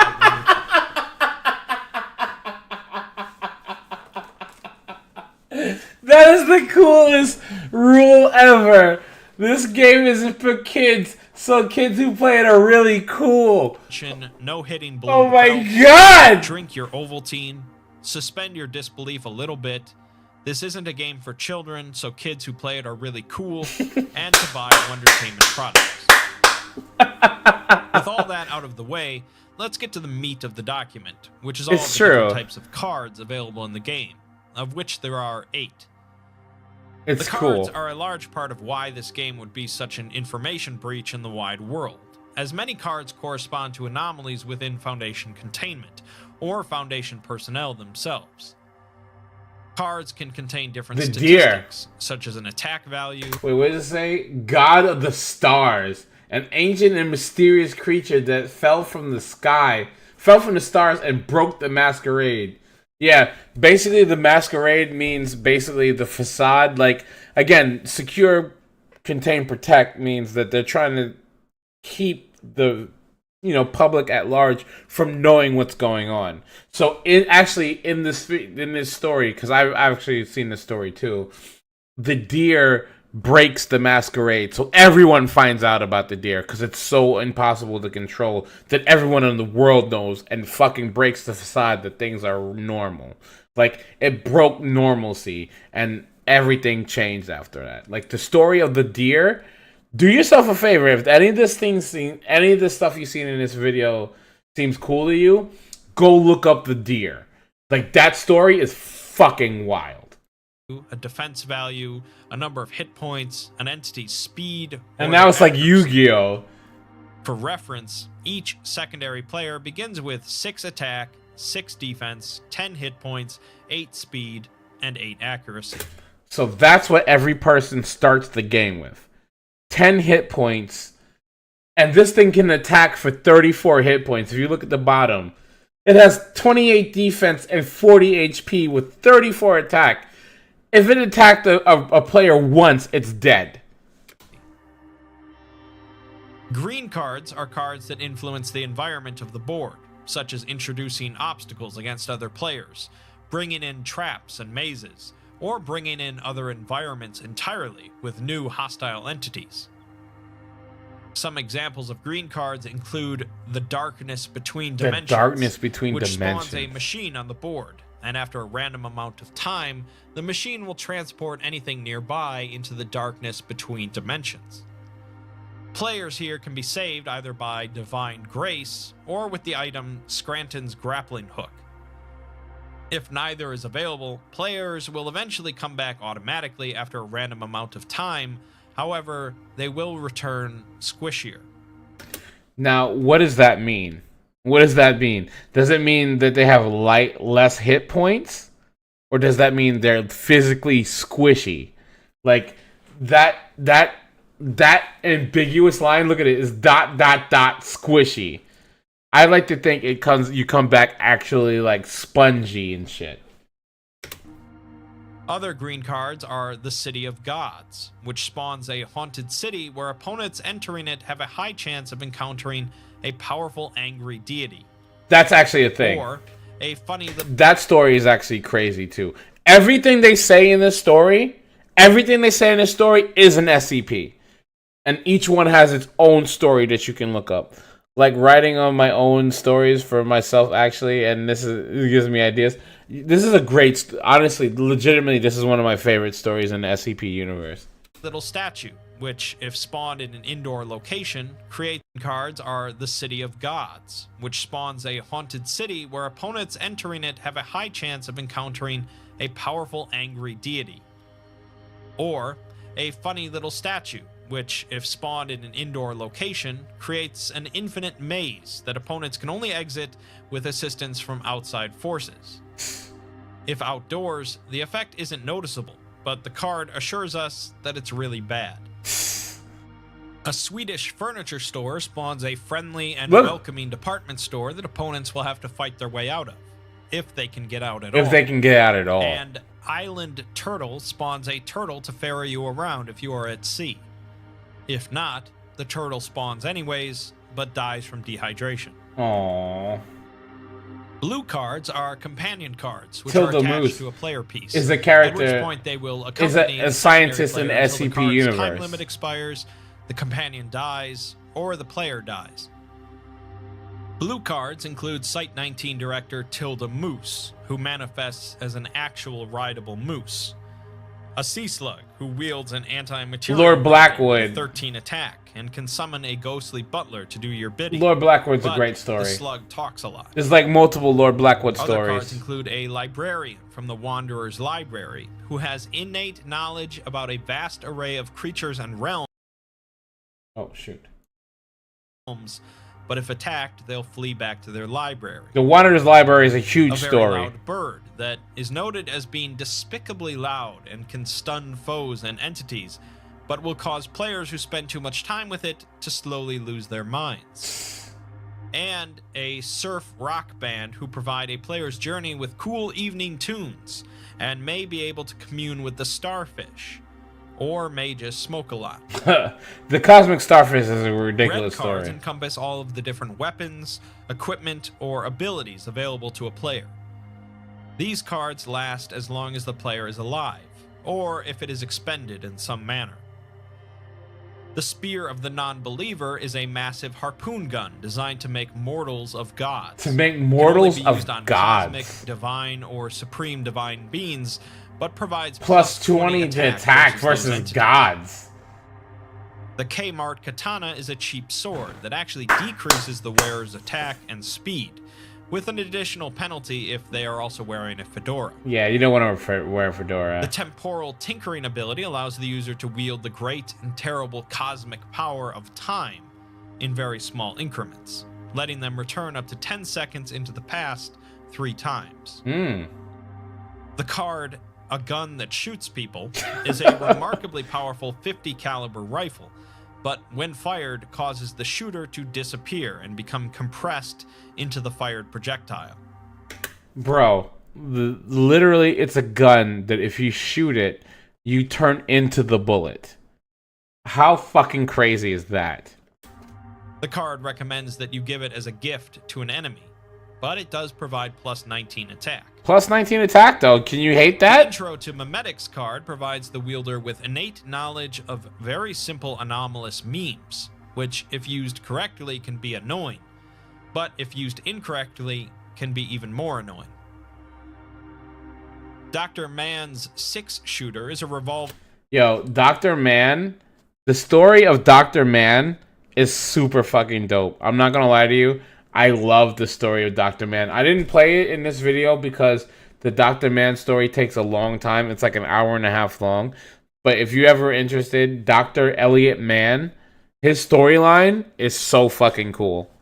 Used by the Foundation Doctor Everett Mann. Everett which provides Mann. a plus 10 bonus to attack, a bonus to accuracy, a bonus to damage versus undead, and a bonus to lunacy. The card Intro to Unethical Business Marshall Practices, Carter and 5th Dark, edition, yeah. which is marked as a Marshall Carter and That's Dark another card, organization. gives the wielder a plus 3 bonus to smooth talking, negotiations, salesmanship, and swindling. Get mad with charisma. side effects including greasy combed back hair Ugh. and cheap suits. Ah, that's not great. Finally, although the card hasn't actually been seen in Foundation Bro. testing, an image in the manual shows the Infinity Gun. The Infinity Said to Gun. be a gun made of a god bound by the shredded souls of 9 innocents. Wait. It instantly It's a gun made by the soul of... Wait, let's listen to that one more time. including greasy combed back Let's hair listen to that one and more cheap time, because that suits. sounds fucked up. Finally, although the card hasn't actually been seen in Foundation testing, an image in the manual shows the Infinity Gun, said to be a gun made of a god bound by the shredded souls of 9 innocents. The shredded souls of It 9 instantly innocents. annihilates one being or artifact anywhere on the board, so long as the user can describe it. As Wow. it provides plus infinity to attack. Infinity but to minus attack. 50 morality. Well, I mean, It it's expires after use. made from the shredded soul of 9 Orange innocents. cards don't seem to be drawn from the box, but rather appear randomly on the board whenever a player approaches an uncontained entity. Entities appearing as orange cards can be destroyed or contained, but players won't know the locations or specifics of these entities until stumbling upon them. The deer is an ancient and mysterious supreme divine creature that fell from the stars and broke the masquerade, possessing 34 attack, 28 defense, and 40 health. Yeah, the deer is crazy. The Technicolor Dream Goat is said to fill the dreams of its victims with incessant bleeding, possessing only 2 attack, 3 defense, and 4 HP, but is impervious to physical attacks. You can't fucking hit it. Mr. God is a divine entity. Mr. with a passion God. for the dramatic, with the card noting that he needs to get off his high horse. Wow. He possesses 15 attack, 8 defense, and 23 HP. 23 HP. You only get 10. Bundle of Golems is a card of little statue people, made of elements that tend to engage in shenanigans. They have 5 attack, 8 defense, and 5 HP. But legend says that they unite once a year to form a powerful Anart mecha. I don't know what Anart means, but... A very angry star is another divine entity. That with story a is specific fucking hatred insane. For planet Earth. That story is possessing insane. 24 attack, 18 defense, and 20 HP. While Corrosion Man is a ghastly former soldier turned into a living nightmare that steals children for probably horrible reasons. Wow. The card notes that it lives in an attic above the darkness between dimensions, and it has 9 attack, 9 defense, and 9 HP. Wow. And again, everything that they referencing right now has a story to it. They're all SCPs. Long Korg is an immensely long corgi used for public transportation, and is a very good boy. Aww. 3 attack, 5 defense, and 18 He's HP. a very good boy. The Wretched Bovine Heart is a demon possessed by Speed Incarnate. By Speed Incarnate? It's a demon possessed by Speed Incarnate. The Wretched Bovine Heart is a demon possessed by Speed Incarnate that is horrifying and unrelenting, Wow. causing all entities nearby to lose 2 to their defense against psychological threats. Wow. With 17 attack, 5 defense, and 6 HP. 6 HP, though. The Serpent is a supreme divine entity that tricked Adam El Assem into eating from the Tree of Knowledge, which freed it from its prison. Legends say the Wanderer's Library is built on its back, and it thinks it knows everything, which it probably does. Which it probably it has does. 10 attack, 35 defense, and 45 HP. 45 HP, holy shit. Finally, there is SCP-173 in a sombrero, which gave up a life of snapping necks to pursue its dream of dancing, causing nearby entities to potentially be overcome with the urge to dance. It's a concrete statue It that has 4 snaps attack, people's necks. 9 defense, and 8 HP. Yellow cards are essentially money cards, or cards that influence the Your amount friend of in the money each insurgency player carried out has a throughout the coup. game. No one Depending of on your the difficulty setting, no one of each your player rivals begins with a certain amount of money, such as $10,000 on one of your US rivals. on safe difficulty. And yellow cards can change this during the game. At the end of each game, the players who won will receive their sum of game money in the form of a gold bar engraved with the Wondertainment logo from the silver box. That's nice. The card, A Little Insurgency, causes a player's friends in the insurgency to carry out a coup against another player, receiving all of that player's earnings. You get to snatch people's money. Research Grant gives the player a grant for their contributions to academia, but warns them to spend it before the Foundation scoops them up. This gives the player $300. That's not bad. Lost Aztec Gold is worth another $300, but tells the player to enjoy their blood money. Well, Business Deal involves a negotiation between the factory and Dr. Wondertainment, earning a player $400. Not bad. Finally, Mr. Money's Jackpot Extravaganza gives the player $5,000. Ooh, Mr. Money. White cards are known as fortune cards, while black cards are misfortune cards. These are randomly distributed to players at the start of each of their turns, and must be played immediately. Wow.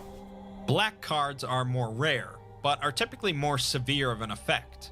And while both cards generally only affect the player playing them, they can affect other players, or the entire board. In one instance, a white card was played that summoned divine assistance for every player, resulting in the summoned divine entities battling each other for 2 hours, while the players attempted to collect as many yellow cards as they could. White cards include an elixir, which consists of the Overseer's secret stuff, aka water The from Fountain of Youth, which completely heals the player of all ailments. Safe Passageway allows a player to bypass a dangerous environmental hazard. That's pretty While good. Promotion promotes a player to Senior Junior Researcher. Senior giving them Junior. a permanent +2 to attack and +3 to defense. That's not bad. Brushed by the Starfish gives a player plus 10 to attack, defense, and HP for 3 turns, while Angel of Mercy provides a free resurrection if the player holding it happens to die. Nice. Black cards include a card that causes the sun god Nurgle to punch the player, instantly killing them. Fuck. Or a containment breach, in which all contained anomalies are suddenly returned to the game board. That's not good. Friend or Foe causes all of a player's companions to become hostile to them, while the Consolidation card removes the Mr. Containment and Mr. Foundation win conditions from the game. The description of this card reads, a deal is signed. This scene is from a SCP, one of the biggest like stories, period. When this card came up during testing, a player asked their companion, the librarian, what it meant. The librarian stated that Mr. Containment and Mr. Foundation are dead, and this echoes of a situation from somewhere similar but far away. It's basically talking about it was in another story, Thresher in a different universe. their place, and when questioned further, it was unsure how to respond and appeared noticeably uncomfortable. Finally, the SCP-2521 card... That story is scary as fuck. As the 2521 entity... 2521? Go look that shit up. That's fucked up. Present to cause the actual 2521 entity to appear, it doesn't seem to trigger the effect through the spatial anomaly created by the game. It's fucked up. Lastly, we have the purple cards, Mr. Moon, which are Wondertainment products that only show up extremely rarely, with the Foundation only seeing 6 of them over the course of 50 games. The document only lists 1, although it mentions that in one game set in the echoes of the Mariana, Mr. Fish appeared as an enormous predatory shark. The Mr. Moon card states that it disrupts the tides and summons werewolves across the map. Oh shit. And it claims that it's not made of cheese, but it's maybe made of cheese. It's maybe made of cheese. It possesses 19 attack, 20 defense, and 20 HP. 19 and attack. If it is contained and brought back to the player's containment facility, like any other purple card, the players will win the Mr. Collector victory. At one point, the Foundation stopped testing the game for a week, resulting in a small shipment of the game to be discovered on a truck heading to a toy store in Wisconsin. They stopped playing it, and it automatically... They stopped playing it for a day, and it automatically showed up in an actual store for regular people to get. The Foundation has no idea how Wondertainment got so much info about the Foundation and its contained anomalies, but they've decided it's in the best interest of containment. They have to keep playing it so that it doesn't show up on regular shelves. Regular playing. They haven't found the game to represent any sort of malicious intent on Wondertainment's part, but it doesn't change the Foundation's overall perspective on using anomalies for recreation or their stance on Wondertainment. Finally, we're given a short log of a Foundation test of the game, apparently their first testing of it. The game consisted of 4 teams of 2 playing on the Garden of Eden board. One team gets an early start due to containing 2 entities within the first 5 turns, thanks to the Mr. Containment's Vac and Suck card. Another team then opens a secret treasure chest to find the Sacrifice red card, which is then used to summon the Planet of 10,000 Fingers Supreme Divine That story Orange with the card. the planet with 10,000 fingers is a While one weird team was story. fending off attacks from this entity, the second team received another red card, Error in the Database, which allowed them to summon another Supreme Divine Being, Mary Nakayama, from Kate McTierris's 001 proposal. I've never actually read that. I've never actually Mary heard that story Nakayama before. was easily able to wipe I don't out know the who team Mary fighting the planet. Nakayama is. Actually, gotta look that up On now. the 29th turn, the team that had an early lead drew a purple Wondertainment card, Miss Sweetie, which cast a sugary haze over the entire board. That team's secondary player spent the next 3 turns attacking Mary Miss Sweetie, hoping to quickly Nakayama. contain it to earn I the just found Mr. it. Collector victory. This was interrupted when the player was sniped by another player from a nearby hillside, who then also began to attack Miss Sweetie. The game ended when the second team drew the Upgrade card and used it on a puzzle box card they had received when Mary the Yakama, Fanaticism card Mary was used on the secondary Yakanama player, is incredibly causing their powerful. insides to be replaced with gears and Holy pulleys, shit. with the puzzle box being found in their stomach. This created the Celestial Puzzle Holy Box, shit. which was then used to summon the Clockwork God, immediately ending the game as they had summoned 3 Supreme Divine Beings, earning them the Mr. Eschatology victory. The game lasted 3 hours, 14 minutes, and 58 seconds, and following the victory fanfare, the winners received a gold bar from the box worth exactly $1,750. So that's it. No tricks, no mystery, no world-ending disasters or hidden implications. It's just a very cool game that the Foundation gets to continue to enjoy, which is kind of nice. In some ways, it's just a bit of a love letter to the SCP universe, containing dozens of references to other anomalies and individuals. It's not really something that needs to be explained, but it's a fun thing to read about, and the SCP universe needs that sometimes. Yeah, alright. It wasn't scary, but it's actually like one of my favorite stories just to listen to. Because I've actually listened to and saw all those stories before. So it's always very interesting to me to kind of like see them put together like that. Again, I don't know how many people enjoyed this. This was something a little bit different than my usual videos. The Department of Abnormal. I usually don't like always do stuff like this, but it's Halloween, and I wanted to kind of share. You enjoyed it? I'm so glad you did, man. I really am. You know, when I make content, I'm never really sure who actually watches it, who likes it, or who cares. You know, as a small content creator, you know, it's just so hard to figure out what people want to see. And I don't ever want to lose who I am and what I enjoy. And, you know, I shared to you guys on the Discord how YouTube is basically burying my content and not showing it to anyone, not even telling people when I stream. And I've been just struggling with that, just seeing my numbers drop so hard. Like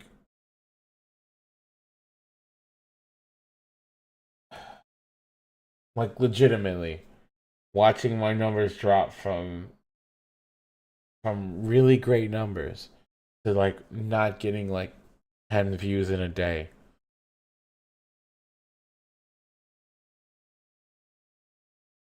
It legitimately legitimately makes me really sad. Because I try my hardest, guys. I really do. I try my hardest to make good content. I try my hardest to make entertaining stuff for you guys. And to think that like no one even gets to see my content. No one even gives me the chance to see it on YouTube. Like they're not showing my clips, they're not showing my streams, they're not telling people when I stream. My YouTube channel is slowly dying. We lost 6 or 7, 8 or 9 subs already.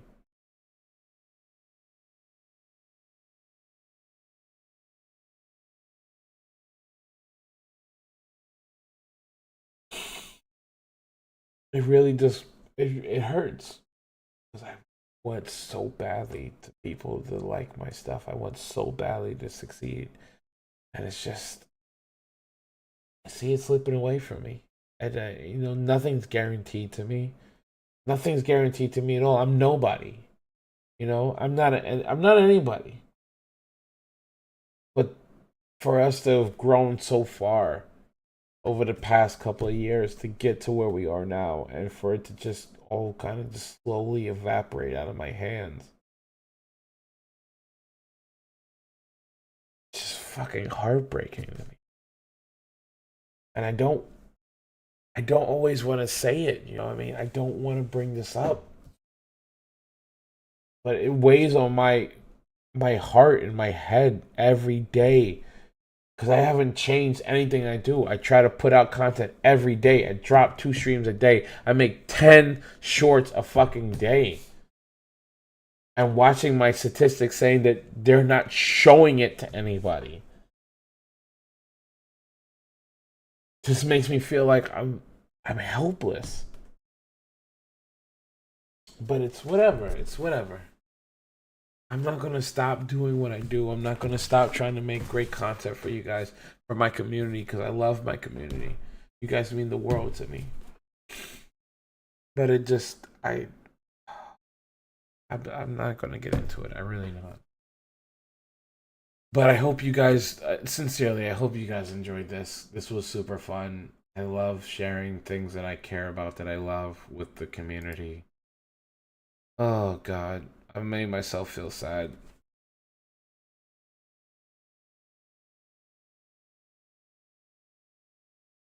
We're gonna come back.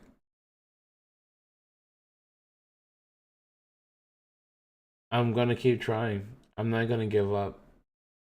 Because my dream is to become a full-time content creator. It's my dream. And I'm not gonna give up on my dreams. We're gonna come back in a few minutes. We're gonna play some Five Nights at Freddy. I don't know how long we're gonna play it for because I'm a big fucking coward.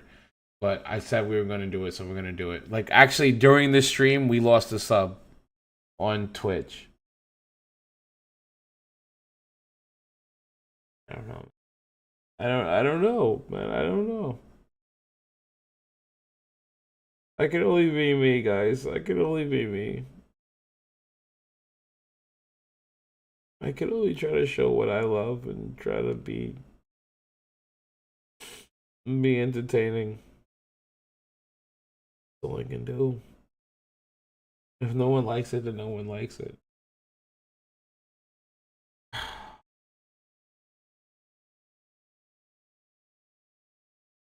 Oh man, I didn't want to start crying and shit.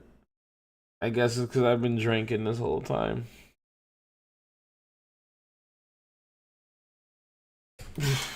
Whatever. Whatever.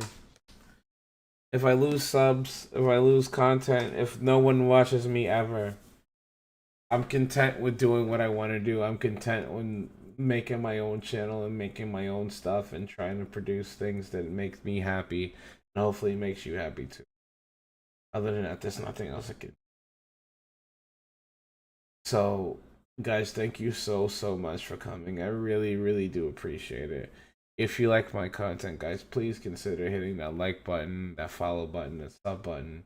Particularly on YouTube. If you're watching on YouTube, please, I'm begging you guys, please hit that like button. The only way that the YouTube algorithm knows that my content is worth it with likes and comments. So if you want to help me and not sub to the channel, that's cool. You don't have to. You know, you can even just say, you know, you suck, Shang. Like, your content sucks. Just hit the like button. That goes a very long way on YouTube. But, you know, it's whatever. You don't have to do that. But we'll be back in, like, take yourself above all else. That's why I always say, yeah, it's true. So we'll be back in like less than 20 minutes to get into some Five Nights at Freddy's. Guys, thank you so much for coming. I really appreciate it. I hope you guys enjoyed this. Big shout out to the Exploring channel, the Exploring series. He does an incredibly great job making content. I love his content. If it wasn't for him, I would not know anything about the Exploring or about the SCP universe. I would know nothing about the Warhammer universe. If you think if this stuff seemed interesting to you, definitely please take a look at his content. He's an amazing content creator. I mean, a lot of times he's going through the same things I am. He switched from SCP to Warhammer because no one, like, his views were going down, and he switched to Warhammer, and he switched back because this Warhammer stuff wasn't doing well in his opinion. I mean, I loved all his Warhammer videos, but definitely give him a look. I put his description in the actual title of this video. I'm sorry I got emotional, guys. I try not to. But I'm very passionate about this. Like, some people said I do lazy content or it's not worthwhile content. It's the content I love to do. If I'm gonna be successful, I'm gonna be successful doing what I love, rather than chasing somebody's idea of what I should like for them. So yeah, guys, thank you so much. I'll be back in a few minutes to get into some Five Nights at Freddy's. I'll talk to you in the next one. I'll see you later, guys. Bye. And if you don't come back for the Five Nights at Freddy's stuff, I completely understand.